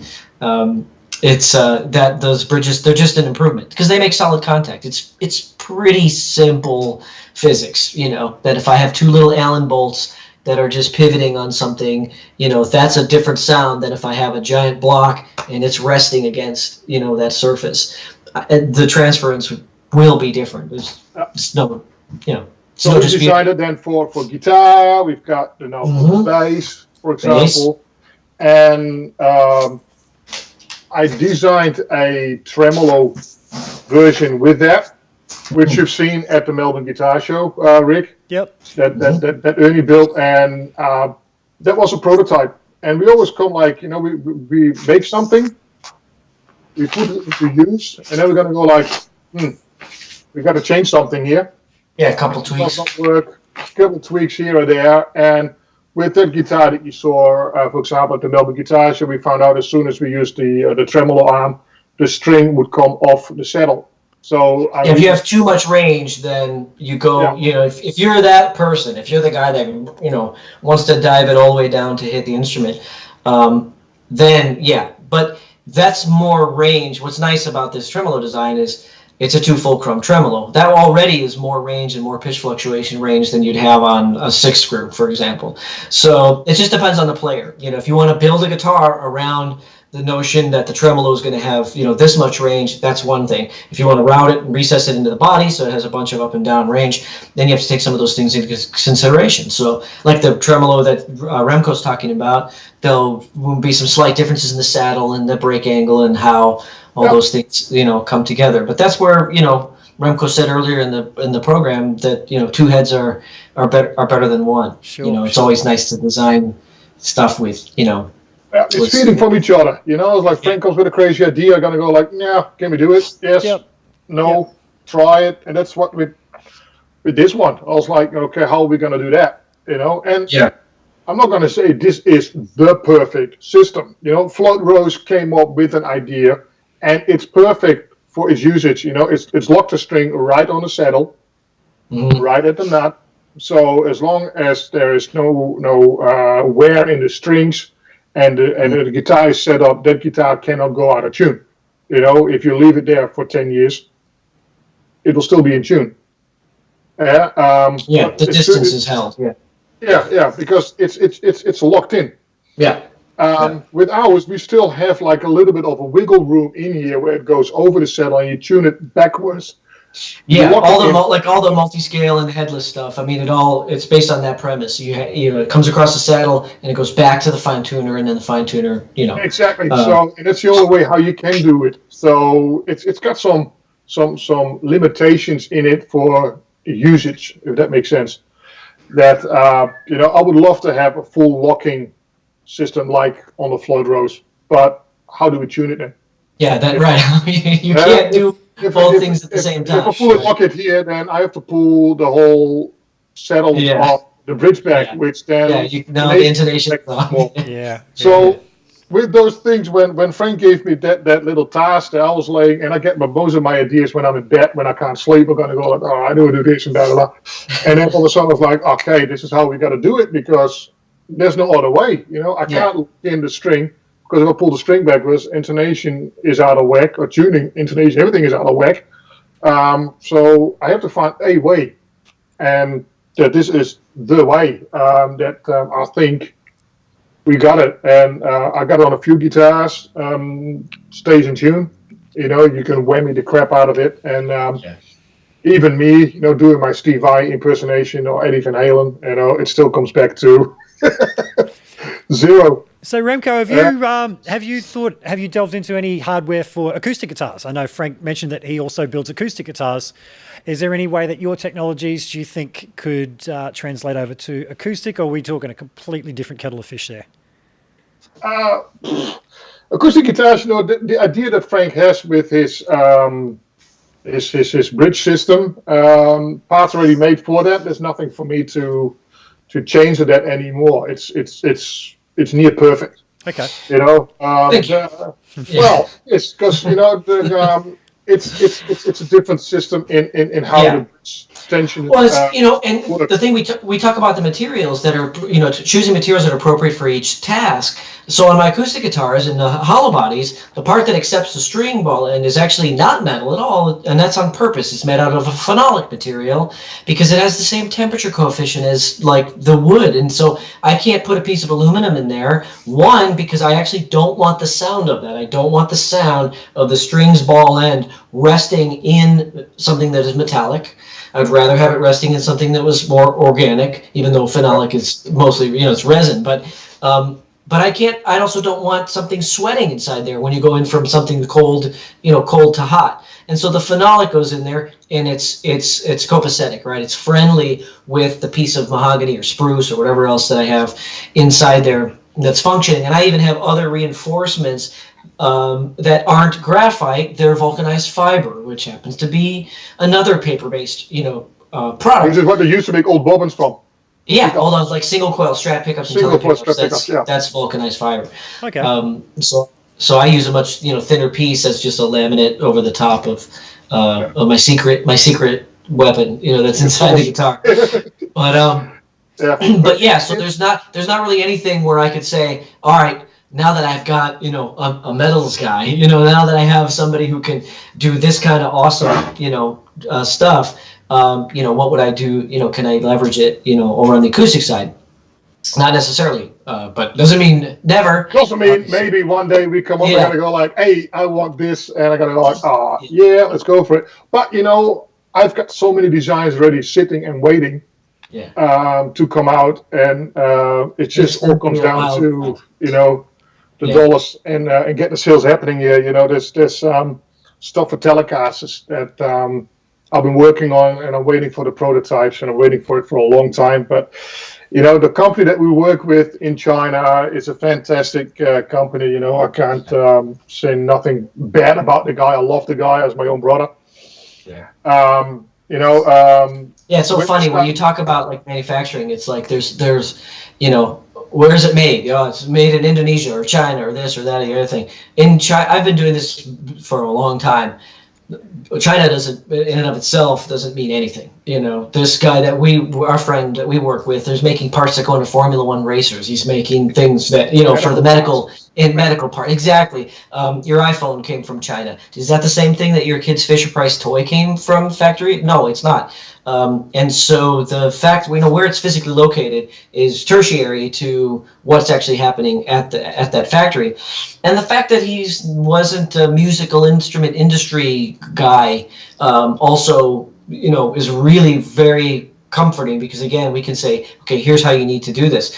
If you walk into a guitar factory and you say, I want you to make my hardware, they'll have their ways. They'll go, great, we have this plater, and we have this die-cast maker, and this and that, and this mold maker, and you're going to get a die-cast zinc part, and some of it might have corrosion in it built in already, right out of the... Comes standard. Comes standard, with already rusted from the inside out. But so, it's the sourcing game. I mean, I know companies who have fought that tooth and nail. They've switched suppliers 4 or 5 times, and they still can't get somebody to hold tolerance, part tolerances. Sure. This guy holds tolerances. They're phenomenal. They're really good. Yeah. So, I was lucky that Nick, our man, contacted me about 4 years ago. Out of the blue, I got this email. Would you like to buy my hardware? And I was like, no, but can you make mine? Right. So I sent him this drawing. Literally, I sent him this drawing, and 2 months passed by. I haven't heard anything back from the guy, and all of a sudden, this ended up in the mail. I was like, "What the fuck is that?" So I opened it up, looked at it. It's like, "Oh my god, that's the part that I designed." So, and this wasn't perfect, of course, because it was just, I didn't know what I was looking for, and I'm not saying I didn't know what I was doing, but I didn't know what to expect. So I kept on developing it and talking with him. And product development, as Frank can say, costs a lot of money. It costs a lot of money in tooling and setting it up and everything like that. So every part that we make has to be newly tooled up, which is very expensive. And with Nick's company, we can do this, and it's great. So we get to the next stage now in product development. It's like with our Tremolo, every part is now machined. Which is very labor intensive. Okay. Even if people think, but Chinese labor is cheap. Well, it depends on. It's not. Yeah, it still has to be done. Sure. It still has to be done. Sure. His engineer does not work for a bowl of rice every day. He wants to take his family on holidays, and it's not one of the sweatshops. This is a legit company, and I just had a conversation with him before where he wants to take this really to the next step.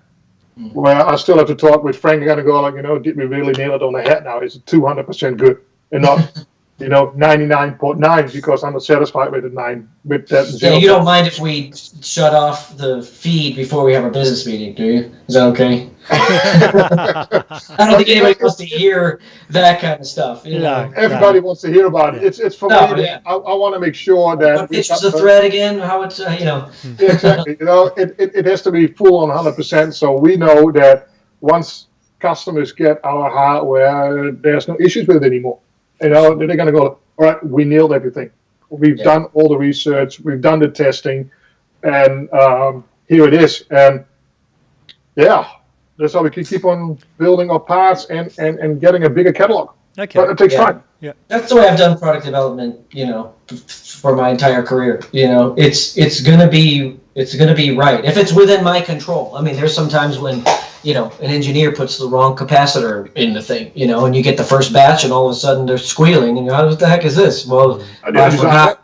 I forgot. I changed the capacitor, but I didn't put it in the bill of materials, so they gave it to us with the wrong capacitor. Okay, well, we'll get through it, but where within my control, I mean, man, when that Fluence stuff hit the ground, and this is a testament to Fishman's, R&D team, obviously, because they do the exact same, they have the same philosophy. We work well together in that regard, thank goodness. And that, I'm so blessed to be working with people like that. And my gosh, when that stuff hit the ground, I mean, it was amazing the first time out. There's no round 2, that classic humbucker set, the first time it hit, the Greg Coctelli set that came out, the Strats, the subsequent, moderns and all these signature products. If it wasn't good, people wouldn't be switching, So Frank, are they available in single coil and humbuckers? The Fluence? Yes, They are? Okay. Yeah, there's I have to check Fluence them out. Telecaster. That's the Greg Cox signature set. Ah. There is Fluence for Stratocaster. Single coils, 3 single coils. There's also single coil and humbucker combinations where the single coil has a special voicing preamp that will borrow a coil from the humbucker to create the 2 and 4 sounds or whatever. Nice. And it's so they're splitting and they're all this stuff is happening. Yep. Intelligently. It's happening automatically. Okay. And they all have at least 2 voices, so all the pickups have, 2 distinct sounds. They may be similar to one another if we're intending on selling a product to somebody who wants 2, similar sounds, right? But they're independent to one another, meaning one sound isn't that like an adaptation of the first sound. Okay. It's not this sound plus a mid-range boost, or this sound with some treble taken away, or anything like that. Yep. We have 2 completely distinct voices contained within these things, sometimes 3 if there's a single coil voice. Especially like those bass pickups, they have 3 completely distinct sounds, and a mid-cut that's selectable, Nice. or a mid-flat. It's phenomenal. Yep. Single coil, humbucker, so like double blade, bass, soap bar, Yep. or single coil, like a jazz sound. Yep. It's all contained within the same pickup. So there's bass, there's a lot of humbuckers. A lot of the humbuckers happen to be signature humbuckers because that's how these artists would want to be with us. They'd come on board, and that would be a chance for us to make another model of a humbucker. So we say, it sounds like this. It's got a certain sound. It's attached to that artist. It's what the artist wanted. But by the time you look across our catalog of humbuckers, there's a whole lot of different sounds that you can get. Nice. When you bring it together. Okay, so we talked a lot about electric guitars and pickup design, etc. Acoustic guitars, because Frank, you do build acoustic guitars, as you've mentioned as well. Is that a whole different challenge there? Are the customers very different in what they're wanting out of a guitar when it comes to acoustic? How is that different for you when you sit down and go, okay, I've got to design an acoustic versus an electric? Yeah. Yeah. Well, so do you mean the guitar, right? You're not referring to like a pickup system. Well, you mean making just acoustics. the guitar in itself. Of course, there's going to be pickups that go along with that. Do you design the pickups for your guitars as well? I have done some in the past. So I had a system I did when I was at Duncan where I worked with the engineers, and obviously they designed the system. I'm not trying to say I was in there, soldering electronic parts. Yep. But there was a system that I worked on, with them that came out really great. I don't work with Fishman on the acoustic side in any capacity, other than Larry and I will talk about some stuff and body sensors and this and that. But no, I'm not. My role with them happens to be on the electric side, on the Fluence stuff. Okay. When it comes to the guitars, I come at it from a unique perspective in that I do have this patented bridge design that, in a way, some of the marketing language is similar to Fluence in that I have more bandwidth. I'm getting more highs, more lows. I'm getting more for less. I invert the torque in such a way that the top is now free to vibrate. It's still being driven by all full 175 pounds of string tension. So I didn't take the string tension and bring it off to the side or anchor it somewhere else or pivot it, against something. I just invert the torque right there in the center of the top. So what that means is it's almost like I'm working with a complete EQ band where I can manipulate it. I have everything at my fingertips and I can manipulate it. Whereas a lot of other acoustic guitar makers, if they want to change a characteristic of the resonance in the low frequencies or this or highs or lows or whatever, they're doing so at the detriment of something else. Okay. My guitar has about 30% less bracing than a normal acoustic guitar, and yet even for that, it's over-braced for the amount of physical pressures and pressure points, the torque and the tension that's placed upon it. In other words, it's healthier, and there's 30% less bracing, but it's going to last, longer. It doesn't buckle over time, pull with the string tension over time. So when I'm dealing with the customers, really, then I get to say yes a lot. So a customer goes, man, I had this old, 1960s Gibson Hummingbird. It had this great deep low end. Can you get me that? Yes, of course. How do I do that? Can I get that? I still want the crystalline treble, though, of this new Taylor that I bought that doesn't sound very broken in and has very, very tight, non-resonant bass. No problem. I can give you that very, distinct top end as well. Yeah. How about the mid-range? Can it be open? Yeah, it can be open and vocal. Or when I want the mid-range to be sort of flat, I want a strummer, so that I'm kind of like, leading a band or leading a worship service, and I just have that jangly sound with a little scooped out mids, but the highs are there and the body is there, so it doesn't sound thin like like maybe a thin bodied Ovation or something like that. Sure. No problem. I can get you that. I can get you that too. So I designed my guitars. The body shapes obviously have an influence on the sound, but I've designed the guitars to sort of just make more people happy within the same kind of range. If you like it. I like dreadnoughts. Okay, well, do you like Gibson dreadnoughts, or do you like Martin dreadnoughts, or do you like Taylor dreadnought with a cutaway? You kind of fit into some of these different camps. Well, when someone plays my guitar, whether they're in any of those three camps, they're usually like, oh yeah, I like it because it has that thing I like about the other guitar that I always liked. So I think that's my way of not answering your question as to like, if you're a traditional luthier and you're building with a Martin style bridge, yeah. It can be a lot more challenging, especially when the acoustic player says, I'm going to hit it like this, and I'm going to do this, or I'm going to finger pick, I'm going to strum, and I want you to make the guitar to do a certain thing or be a certain way. That's when there are, in fact, a lot of acoustic guitar makers who will make it, put strings on it, and only then realize that they got only about 75% of the way there, you know, and they misfired on a couple of things, but it's close, Yeah. And that's because there's a lot of nodes there's a lot of comb filtering. There's a lot of things about an acoustic guitar where it's going to do something, and then that's going to cause phase cancellation and comb filtering somewhere else. Okay. And then you get that warbling and the whoop sound when something's a little bit out of tune. That's because the two parts of the acoustic guitar top are not operating in phase. They're out of phase with one another. There's some push and there's some pull. Yep. Now those, when they convolute together, they become the sound. But within that, you can have these things where you're like, this guitar is great for finger picking, but not strumming, and vice versa. Well, with my bridge design, it's both of those things. I can finger pick very lightly, and it distributes that sound very clearly and cleanly across the top because it's phase aligned. And then I can keep strumming harder and harder and harder, and it just gets louder and louder and louder. It doesn't hit that brick wall like a guitar that's been, underbraced. Or, Sure.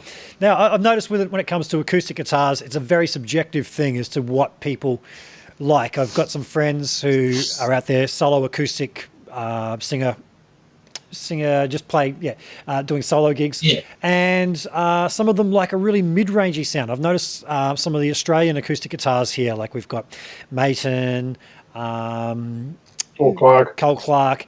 To me, they've got, whenever I've tried to record those in the studio, they've got a very pronounced mid-range. Upper mids, 1, 2K, it's very in your face. Whereas Taylor, I had a bit of a shootout here about a year ago. I rounded up maybe 10 acoustic guitars, and there was this one. It's from my friend Big Fella Link that commented earlier. His Koa Taylor, and it's a few years old now, and he keeps saying to me, it's just getting better with age. There was a whole extra octave going on down low in frequencies, and as soon as you strum it and you hold it, you feel it. You're just like, fuck me, feel that. And it didn't have any of that honky 500 that I had to pull out on some of the smaller Matons. But some of those had that cut, and my friends who are out there doing their solo gigs need that bit of a cut, and they might not like that sound. Do you think that's something that comes down to the woods that's used? Is that something that can be tuned with other things like bracing, pickup systems? Yeah. It's honestly all of the above. There is a lot of merit to the body size, the size of the box, right? Because if I have a small box versus a big box, that's obviously very much influences the sound that comes out of the guitar that you hear when you're sitting in front of the guitar. The surface area of the top from the size of the body, that surface area is like, do I have a kick drum, or do I have a little snare or a little tom, so that the ability of that top to vibrate either in a small area or across a bigger top, it's gonna vibrate differently. But so much of that comes down to the bracing. Yes, of course, some of it comes down to the wood, where someone says, oh, I like a mahogany guitar because it sounds like this. No, I like rosewood because it sounds different. It sounds wetter, or it sounds, whatever. The highs are more musical or whatever, And so there are definitely differences in the wood choices. In the similar way that Fluence technology sort of enabled me to see and hear more clearly what some of these other differences were. Like, I know everyone theorizes, or everyone knows pretty well what the difference is between alnico magnets and ceramic, or a certain type of alnico or whatever. Sure. There's a bunch of different reasons why: inductance, reluctance, Gauss strength, etc., conductivity. But with the Fluence core, I was able to hear all of those differences in isolation because the Fluence core is not affected by any of those other things, that will now change the sound of this pickup. With my bridge, I have the top vibrating in phase, so the whole top surface is vibrating in a very happy, friendly way, more like a drum head or a speaker cone.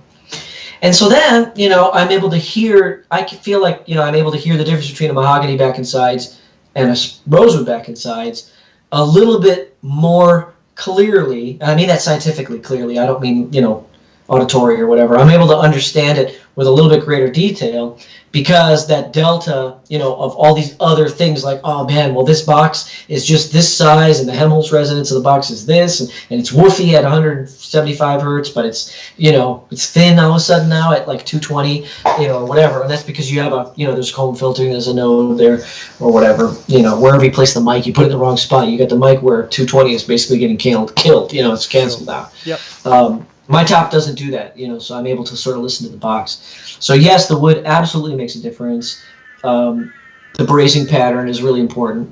But yeah, you can. So a good acoustic guitar maker can manipulate. I mean, like I said, they have dozens upon dozens of things that they can manipulate to sort of make that soup, taste like their soup, right? Yep. More things that you can manipulate than you can with a, if someone says, make me a maple top, mahogany back, single cutaway, Les Paul style guitar. There's fewer things that I can manipulate, to change the acoustic timbre of that instrument than there are, with the acoustic guitar. Sure. But I got my parlor guitar. It's a small guitar. Yep. If you mic it, kind of in that meat and potatoes area, it will record like a dreadnought. It has the high frequency content and the low frequency content of a much larger guitar. For some people, they don't want that. The reason they grab a parlor guitar is because they want that little tiny, mid-rangey sound. And that's cool. There's 100 different parlors that you can buy to produce that. Mine happens to be a different thing. Mine produces a little more range. You can still EQ that, right? You can take away things. You just can't put them back. You can't put something back that wasn't there. Sure. So one thing I wanted to ask you guys before we wrap it up, we've almost been going for 2 hours now. Neck joints. Slide. Come on, hey, we just started. Yeah. I know. Do you guys the time zone? Listen, I'm good with to the keep going time if you zone, guys are. I haven't even started yet. Okay, we'll keep chatting. I'm not even. It's not even Monday. Still got to go. It's not even Monday yet for me. So what's the? I'm good to keep going. I'm not even here. Yeah. So I did want to ask you about. I'm just reading the comments there. That bass you mentioned came in about 5 to 6 years ago. Okay, so I just want to ask about neck joints when it comes to electric guitars. What you think about the different styles of neck joints and how that affects tone? Yeah, I mean, they absolutely influence the feedback loop, the loop between one end of the string, the other end of the string, and how those things match up together. I have some neck joints that I do, like a very deep set, neck joint. But, there's a dozen other things that I do, like a two-piece neck construction where I'm aligning the tree rings, and the grain, and I'm opposing them and this and that. So for me, it's part of it's much more holistic. It's part of a bigger recipe. If you just distill it down to Fenders versus Gibsons versus neck through Jacksons, yeah, they totally do. And they do have a difference in the sound in the same nature that I told you about with more SPL and, plugged in, or, it's more of a difference plugged in through an amp, than it's in headphones. But yeah, they can, like, a bolt-on neck sort of frees the neck up a little bit more against the body. Yep. So the two things can vibrate a little bit more independently. Yeah, and so sometimes that results in less comb filtering out of the mid-range. So like the mids are still now kind of more open because each little thing is doing its own thing. Its own little thing, but the reverse can happen as well. Okay, so maybe a tight-fitting neck pocket that everyone seems to be gunning for isn't so good. Oh, the tight fit is great. That's universal. That's like we say, what's better, what's worse. Sure. So no, if you're gonna have a bolt-on neck, the fit should be tight. Wonderful. Yeah, it should be. Sure. It's worse if it's just loose. Yeah. I once tried with this experiment where I basically built a neck, and the bottom part of the neck was actually extending, like a kind of a pallet, and you slid it into the guitar body, and it went underneath the pickups, and the last part of it actually ended up under the bridge. Okay. It was a hell of a job to build it, but it really made a difference than just normal bolt-on. Okay. Because the vibration went all the way through the body like a neck through. Yep. But you can still slide it out and put another neck in. So personally, as a builder, and as a player, I don't like set necks. If something is wrong with the neck, you can get yourself in a lot of trouble. Sure. Bolt on neck, easily unscrew it and get another neck on it, and Bob's your uncle.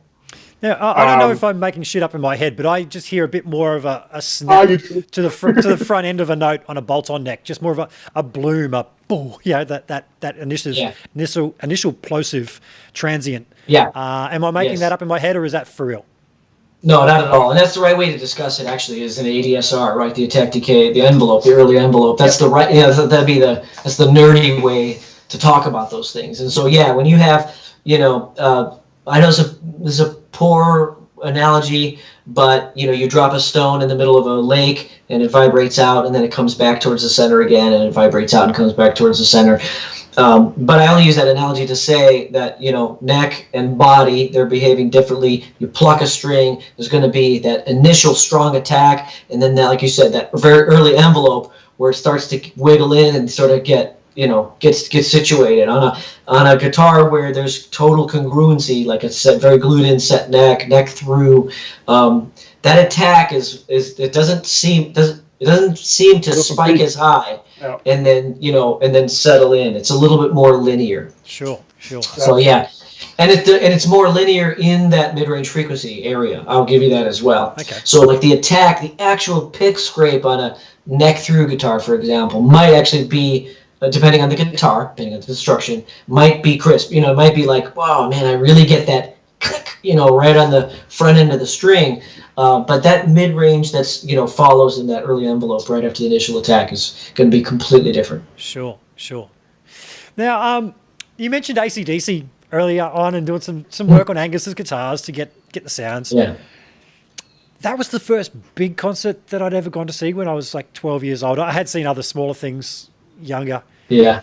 Man, that was mind-blowing. That was absolutely mind-blowing. What's some live guitar sounds that you guys have seen over the years? Like you've been to a concert and gone, my God, that's great. Like any standouts for you? I don't know. You first. Okay, so it was. I'm just going to jump in and say, when I was still in Holland. Yeah. Sorry. I was very surprised. Probably about 5 years ago, one of the entertainment center in Brisbane is notorious for sounding shit. It sounds absolutely terrible. Yeah. It's just a big echo barn. I saw John Fogerty, and John had maybe another 2 or 3 guitar players playing with him, but his tone was the best sound I've heard in that room. It was amazing. You don't think John Fogerty, great guitar sounds. Man, he absolutely killed it for tone in that room. I just wonder if there's anybody you've seen out there in recent years that you've gone, man, that's a great guitar sound. Fleetwood Mac. Fleetwood Mac? Oh, man, I did an interview. It's on my YouTube channel with Stanley Lamondola, who was then the guitar tech for, the man in Fleetwood Mac, not our Kiwi guy. Yep. And it just blew me away. Just how Lindsay just sounds and plays and how he attacks the guitar. It's, wow. That was like tone, like this is how it should be. Yep. It sounds good. Everything is there. It's not too loud. It's not too soft. It's perfectly. The thing that blew my mind was years before that, when I was still in Amsterdam helping out in a guitar repair. Yep. Where a Dream Theater was just hitting the grounds, and John Petrucci was still with Ibanez. So we're talking a long time ago. Yep. And John Petrucci, guitar tech, ran into our workshop with his 7-string guitar. It was a neck and a body. What happened the night before, I don't know where they played, somewhere in Europe. John pulled the whole whammy bar, the whole tremolo studs out of the pocket, and it was like a crater of wood and crap. And I was like, "Can you guys termites? Yeah, it was special Tonewood. Can you guys fix this for tonight's show?" And we were like,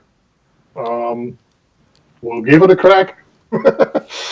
And so we fixed it.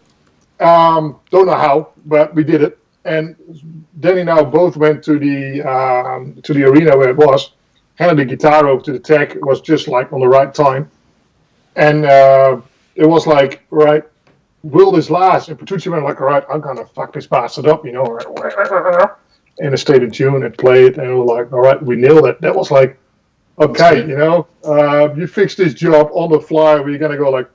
Normally, a luthier going to go like, all right, we're going to cut this piece of timber out there, put new piece of timber in, and now we had to just improvise on the spot there and get it done, So, but that was like, all right, we did it. Yeah. It's nice interesting. But yeah, Lindsay playing his guitar with Fleetwood Mac, it's my thing. Yeah. Nice, nice. Any standouts for you, Frank? With me. I'm too close to it, right? So I'm involved in this stuff all the time. So some guy will play, I'll know his tone is a certain way, or it's good or whatever, but I know what amp he's using, and I know what the signal chain is, So I'm sitting there, and I might be like, he should have a buffer before that, that drive pedal or something. Yeah, sure. And so, but it's not that I'm critical. What I would say is, because I do this a lot, by the time I end up going to seeing somebody, what I want to see is I want to see them happy with the tone that they're getting. I don't mean to sound like a politician about it or anything or give you a diplomatic answer, but I can tell when the guy who's playing is like, he likes he or she likes what's coming back at them, from the amplifier. Yeah. And so, tones that I didn't like a lot of times ended up being modelers, and they're going straight to front of house. But then again, I'm listening to that a lot of times side stage, so I'm hearing sort of stage mix blended with house mix, and, because I'm just hanging out with my friends or something, on the side, and so it's a little bit of a different experience. I saw Yngwie play in Italy, and it's just him and his Marshalls, and it's fairly simple rig, but what comes off of his fingers going into those amps, coming out the other side, that whole recipe is dialed in. And so while it's not a tone that I would play when I plugged in, that sound coming out of that amp for that gig that night was perfect, because it was perfect for what he was putting into it. So I'm more like, when you say like P-Rails, how did you invent P-Rail? Well, I knew that people wanted this, and then they wanted to pull up and go, oh, now I have that, instead.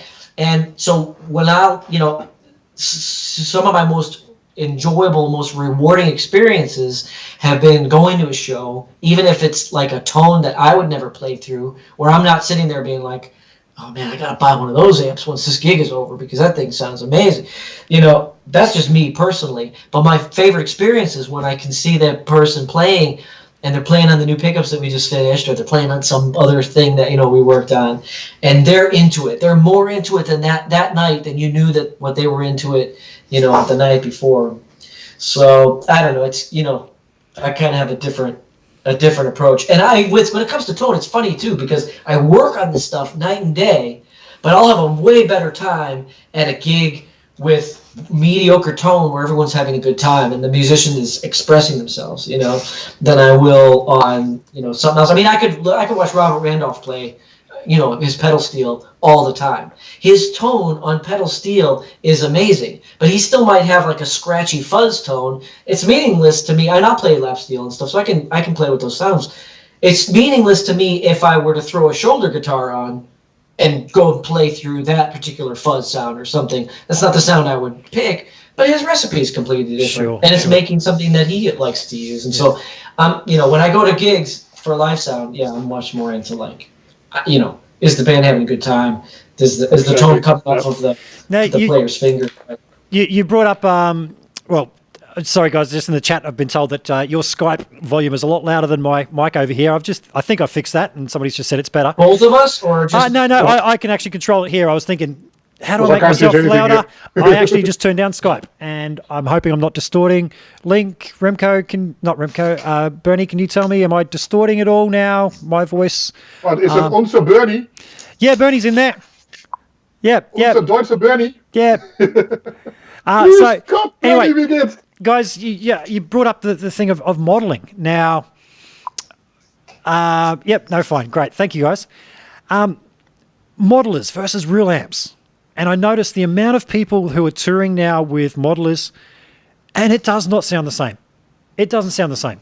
I went to a big festival. I've been to a couple of big festivals. I knew which guys were using modelers, which guys were using real amps. First big thing of this was a Soundwave festival I went to a few years ago. And I saw these guys who I knew were using modelers, and the sound was okay. It was okay. It wasn't mind-blowing. When Alice in Chains came on, and I know that Jerry Cantrell is using his signature Friedman amp, and man, his sound just sat, his mid-range just sat that 3D thing just in front of the speaker. And it just, you could hear the harmonics going, hello, here I am, I'm tickling your ears. All these other guys using modelers, that just was not there. So true. Yeah. It's true, but I understand why touring bands use it. Of course. It comes down to dollars. Absolutely. You know, touring around with a Kemper or a Fractal, it's easy. You know, I got a little case, I'll put it in there, guitar on the back, and I can play in any stage in the world. I don't have to muck around a 2x12 or 4x12 and a Soldano SLO 100, you know, which will cost me a fortune in freight and shipping it around the world. The chance that, you know, valves break, power differences, all those kind of problems, you don't have that when you use those, you know, the Fractal, the Boss systems, the Katana, you know, all those modeling amplifiers. It makes it easier. Touring makes it easier. Yeah. And, you know, you used to have to, you know, travel around with a Bradshaw switching system if you wanted to get all those kinds of, all those different sounds. Absolutely. Like on all your records. Absolutely. I've got So, one here, you know. yeah, I mean, so, yeah, I have a refrigerator rack just around the other side of this wall, the fourth wall. Yeah. But it's, you know, so I understand it too. You know, maybe if I was in a touring band, I would take one around as well. Yeah. But I do know a lot of guys who have used the Kempers and the Fractals, and now they've gone back to the tube amplifiers, and it always happens. It always comes in waves. The next one comes out, the XFX3 comes out, or the Kemper floorboard, or the new software revision comes out, and everyone says, it's better now. They finally got, you know, good enough that I feel comfortable using this in a live setting. Mm-hmm. And then after a period of time, they plug into the real amps, and, you know, that's it. So, but I also have a friend like Dino Cazares. He's played a lot of solid state amps over his time because he likes, just like Dimebag did, right? He played solid state Randalls. Sure. And so he likes the immediacy. He likes the tightness. He likes the way that those amps respond to his pick attack. So it's a shorter jump. It's a shorter gap for someone like him into a Kemper with Kemper profiles than it is for somebody that's used to playing a Friedman. The tech work I'm going to do with Billy Idol's guy, right? Steve Stevens. Yep. There's a Friedman amp and a Sur amp in that thing, and they are raging. Yep. They're so loud on stage, they turn the cabinets around. They put blankets over them. They put a thing over, you know, baffle and this and that just to keep it contained. But the sound is unmistakable. Absolutely. You can't escape it. Yeah. You know, same thing is true with Jerry. We did... we're working with, nothing's official, nothing's announced yet or whatever, but if you had seen the last Alice tour, you'll have seen Mike Inez playing a Fishman pickup in his bass. Cool. You know, whatever. I can't put that toothpaste back in the tube, right? He's playing it. So, well, whatever it is. There's nothing, there's no announcement or anything like that. The point is, you've seen it. You know, people have seen him trying our pickups, right? Yeah. That means, you know, I'm a few inches away from Jerry Cantrell's rig or whatever. You know, I mean, like I've seen these things in action, and Dave Friedman, you know, is a friend of mine, and I've played his amps and heard his amps, and I've heard him loud, you know, and it just can't be, you know, it's like saying, you know, when I told you about the Retina display on the iPhone, you know, it keeps getting clearer and clearer and clearer.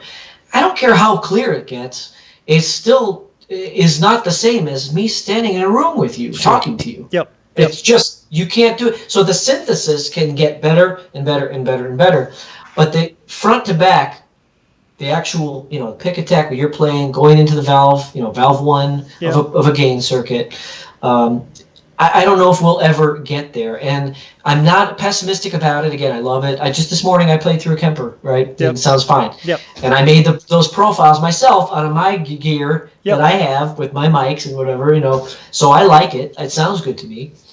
But there is an issue with latency. In other words, there is something that happens when I take an analog signal, I convert it to digital, I play games with it, I convert it back to analog, and then it exits. There's just something that happens. Sure, There's no way, you can't do it. Now, one of my friends, Ken Susie, for example, he'll tour with a head now instead of a Kemper, but he'll use the 2 notes on it. So he's got, the amp is still raging, it's still doing what it's doing, but he's coming out the back of the amp with an impulse model, and he takes that to the front of the house. Yep. That's just, again, that's one step better than having to dink around and mess around with, perfect mic placement every night. Because I'm sorry, you're just not going to nail it every night. So, of course, it makes sense to plug into something like that. I love that. Yep. The IRs coming off the back of the amp, I think it's a great idea. Yep. And I think that gets you there. It gets you that organic interchange between you and the amplifier while still giving the front of house something that sounds great. It's linear and it's consistent night to night. Doesn't matter what room you're in. Now, But then again, if you're a small band and touring, go for it. Yeah. As I said, flocking around amplifiers. I've done it when I was a guitar tech. Locking around this big PV 5150 amplifiers. I still got a slow back from it. Yeah. Going one show in, other show out, and it's like, it sounds great. Yeah. And we all know, an amplifier, especially a valve amplifier, sounds the best on the moment when it dies. So I was touring. Yeah. I was touring with the Kemper a few years back when I was doing this Queen show I mentioned earlier. I was one of the first guys in Australia touring with it, and it did sound good. It became a bit of a joke when we have sound check that I would, okay, ready for guitar, and I'd play a few big A, G, D chords, and people would just run to the stage because we knew they were going, what the hell is that you're playing through? That sounds great out front. It was great for a live setting. Just one guitar player playing through this thing. Where it fell down, and I ended up selling it and buying my Friedman small box, which I recently sold about 2 weeks ago, and it broke my heart. I'm just going to dig this pen through my heart right now. Dave will get you a new one. No, I'm not expecting anything, mate. I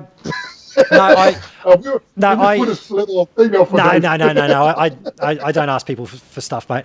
But yeah, I sold it to fund the trip to Germany for the 42 Gear Street. We're at Henning Pauli's place. Everyone should know about that. I'll do a promo. I'll release my promo real soon on that. But anyway, when it came to using the Kemper, what fell down for me was it had a sound.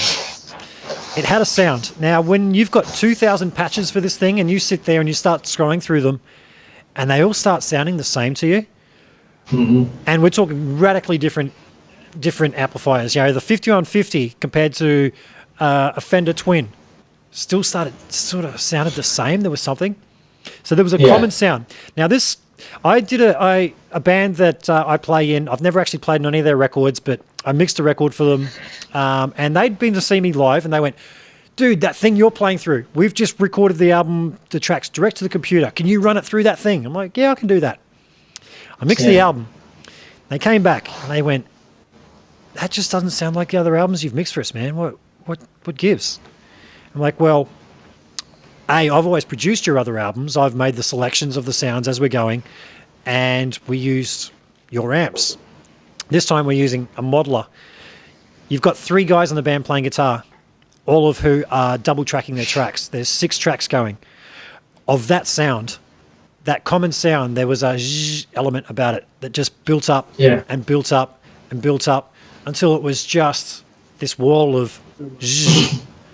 And I ended up borrowing their amps and remixing a tune for them, reamping it through it, and gave that to them. And they just went, hell yeah, that's for the sound that we know you for, I ended up selling the Kemper then and there. I really wish I had another one.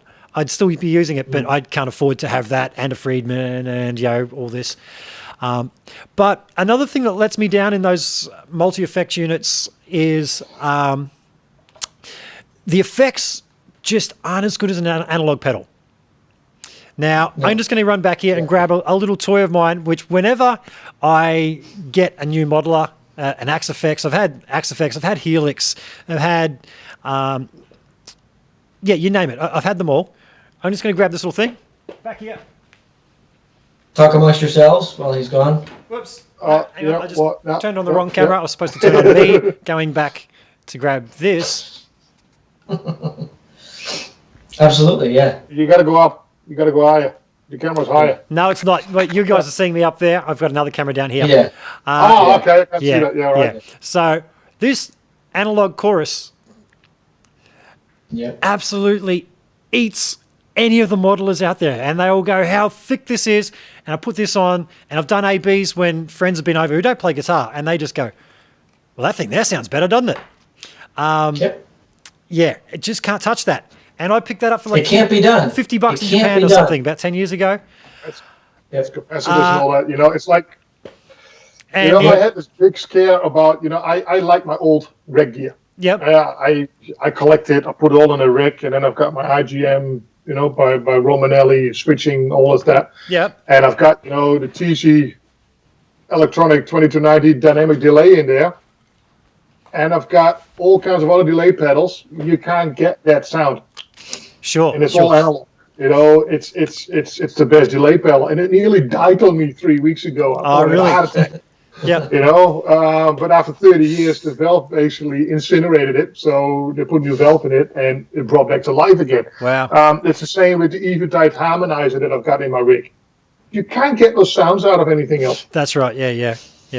So, there's stuff that's digital. There, like an old Quadriverb has a chorus sound in it that I find hard to get somewhere else. It's digital, but it's unique to that unit. And so sometimes you get something, and unless you're going to duplicate the entire front to back signal chain, you're not going to get it. So even though that chorus happens to be digital, like I said, it doesn't mean that the latest and greatest new digital multi-effects is going to be able to get that sound. Yeah. It's Now, just not. I've got sitting over here, I've got a HX Effects by Line 6, which I bought recently. I play in a group called Absolutely 80s, which is the lead singers of quite a few iconic 80s Australian bands. A bit of a revolving lineup, and they've got a band in each state, and I'm the guitar player in the Queensland band. And I got that because I needed to pull off the sounds of the records and needed everything to be compact. But one of the main man who runs the show, you're right, mate, is from a group called Kids in the Kitchen, Scott Kahn. Now, to play a lot of his songs are based on delay, almost like The Edge with U2, and they're playing against the delay. First run, I used this, and it was just nailed the sound of the record. It totally just had that fall off. I cannot get the Line 6 to do that convincingly. No. It's close. No one's going to be watching and going, "Hey, you're not using an original analog pedal." Right. There's just a difference. But where do you draw the line of being able to throw everything into a little fly rig and jumping on a plane, as opposed to spending $1 million to haul this shit around, So it's a compromise. It really is a compromise. My pedal board is giant. It's huge, and I don't have a small rig. Sorry. I just got to bring the big pedal train around. Yep. And it stinks, but I have all the sounds I need, so at least they're all there. Again, like we said, if I was touring, would I take that board, or would I try to get close with a Kemper? I don't know. Maybe. Well, hey, look at Steve Lukather. In the 80s, he was looking around, this humongous refrigerator of gear. Yep. And now he's got a small pedal board and, he's bought amplifiers, and, he still pulls the sounds out of it, what you hear on the old albums. Mm-hmm. In the end, it also comes down again to, the magic sausage fingers. Absolutely. Out of it, there's this video somewhere surfing around on the internet about Steve Lukather and Eddie Van Halen. Oh, yeah. Right. Eddie sounds like Eddie over Lukather gear, and vice versa. And that's a classic thing. That's a classic thing. It also depends on how it's been used in the beholder. Yep. Yeah, A good yeah. I friend of mean, mine. Eddie can't plug into a Fender Champ and make it sound like a browned up modded Marshall. He can't. He can't do that, but you'll still be able to tell that It it's him sounds like playing. him. So I was going to mention Eddie Van Halen, good friend of mine. Their band He opened. is a good friend. No, he's not. No, but a good friend of mine's band opened for Van Halen back in the For Unlawful Carnal Knowledge tour, back in the early '90s, Yeah. and he would say that. I mentioned his name. Oh no, he'll be a guest in here soon enough. Okay, cool. Not going to name drop, but let's just call him Dave. Anyway, Dave said that. Let's call him Dave. That Eddie would pop in and This is pick a up the baby guitar and animals play, kind of thing. and it just sounded like Eddie Van Halen. Now, Yeah. the singer in Dave's band was also married to Nuno Bettencourt for many years, so he knows Nuno very well, hang out with him, and he would say the same thing. He'd go up to Nuno's rig and plug in, expecting it to sound like Nuno, and he goes, "No, it just still sounds like me." So these guys all have a way of playing that just sounds like them. And I know I can play through stuff, and there's a certain way I hit a chord, and I go, "Fuck, it just sounds like me." I like it or I hate it. I kind of hate the way I sound, but there's just a way that everybody touches the string that sounds like them, isn't there? No matter what you're playing through. It It really is. with guys that use a lot of effects. For example, U2, The Edge. Yep. I've done an interview with Dallas Shue. Yep. What is it now? 8 years ago when U2 was in Australia, Rick? Yep. Must be a long time ago anyway. I've done this interview with Dallas, and it's on YouTube somewhere. Sure. And you go through The Edge's rig, and it's all the old 80s analog gear, you know. Or even vintage digital rack. Digital They have a rack, sound. the Korg A3, which I got one here, and it's all that. Now, most of the gear is all gone. It's all retired, and it's all fractal gear. Yeah, he's using Axe effects now, I hear. It's effects. Yeah. And he uses it just for the effects, it's not for the amp modeling or anything, because now it's still, I'm not sure if he still takes his old Fox AC30 on the road. Doesn't he have a signature Fender amp now? He's got a Fender amp as well, Yeah. I hope that I will get an invite again to speak to Dallas again now, so I can go like, hey, that was then 10 years ago. What's changed? This is the new rig. Yeah.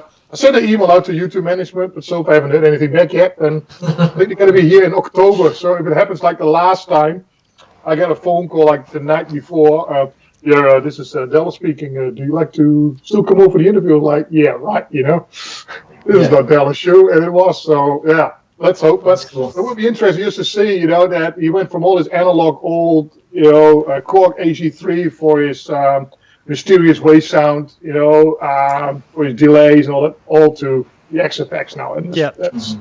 Yeah. Well, I'll see what I can do. Yeah, well, you call your mates there, right? Yeah, right.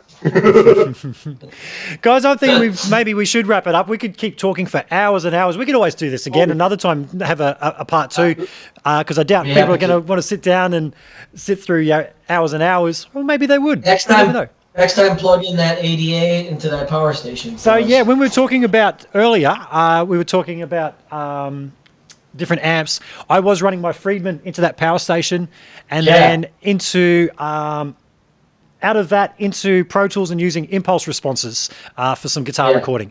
And I tell you what, that sounds pretty good. That's pretty close. Oh yeah. Yeah. But But that's a great box. there's a That power station's good. slight latency issue that I've got to work out because I'm going to start live streaming demos in the next couple of days. So, then you gotta be able I'm to- just working out some latency issues with that, but that's the plan is when I get various amps to be able to plug in through that. And the old ADA sounds really good with a clean boost pedal in front of it. That brings It's a real bit of tunes. magic to it. Another time, I'll give you some hints and tips and tricks on that one. Awesome, Like that'd be replacing the op amp in front of a V1 for more headroom going into the first tube, and stuff like that. Nice. But that's a great. Yeah. Yeah, mine's modded, But I modded mine not for the high gain, not the thing where people want to blow the doors off. Yeah. I modded it for a little bit lower gain, Okay. and let the tube breathe, and there's still plenty of gain. I mean, holy cow, you never probably get the lead channel, on that thing above 6, 7, on gain. So there's plenty of headroom in there on the tube side, but there is an op amp. There's a little bit of clipping prior to the first tube stage. So if you put Nice. a higher headroom op amp in there, because it's a little more opened up to V1, which is what happens in a tube amp. But that's another unit that was designed great. It just came out in a time when everyone cranked it all up to 11 and used it for shred. Sure. Doesn't mean it doesn't have a great tone. Okay. I'll tell you what, Frank. I'd like to talk some more about that, mate. Do you want to join me another time? And we could, because we could do this. I plan on doing, at least I want to try and do this twice a week. Once with the guys behind the tone like you, and then once a week with players as well. So if you guys want to join me anytime, I'll be. Anytime, mate. Yep. Awesome. Anytime. No worries. Well, if somebody has questions there from your punters. What's that? Sorry, mate. So you got no more questions there from... No, I haven't. Mate, this is early days yet, so I'm not expecting too many live viewers, but this is the stepping stone towards that. So I thank you very much for your time, guys. It's been great having you on here. And folks, if you are watching this, the replay, be sure to subscribe and hit the notification bell so that you can see when I do go live with it all. You'll get the little ding, and I'm going to extend my little intro a little bit longer so you get a few seconds so that you know what's going on. So, Frank, thank you very much. And Remco, thank you very much. And folks, thank you. I will see you next time. Bye now. How do I end this? This button.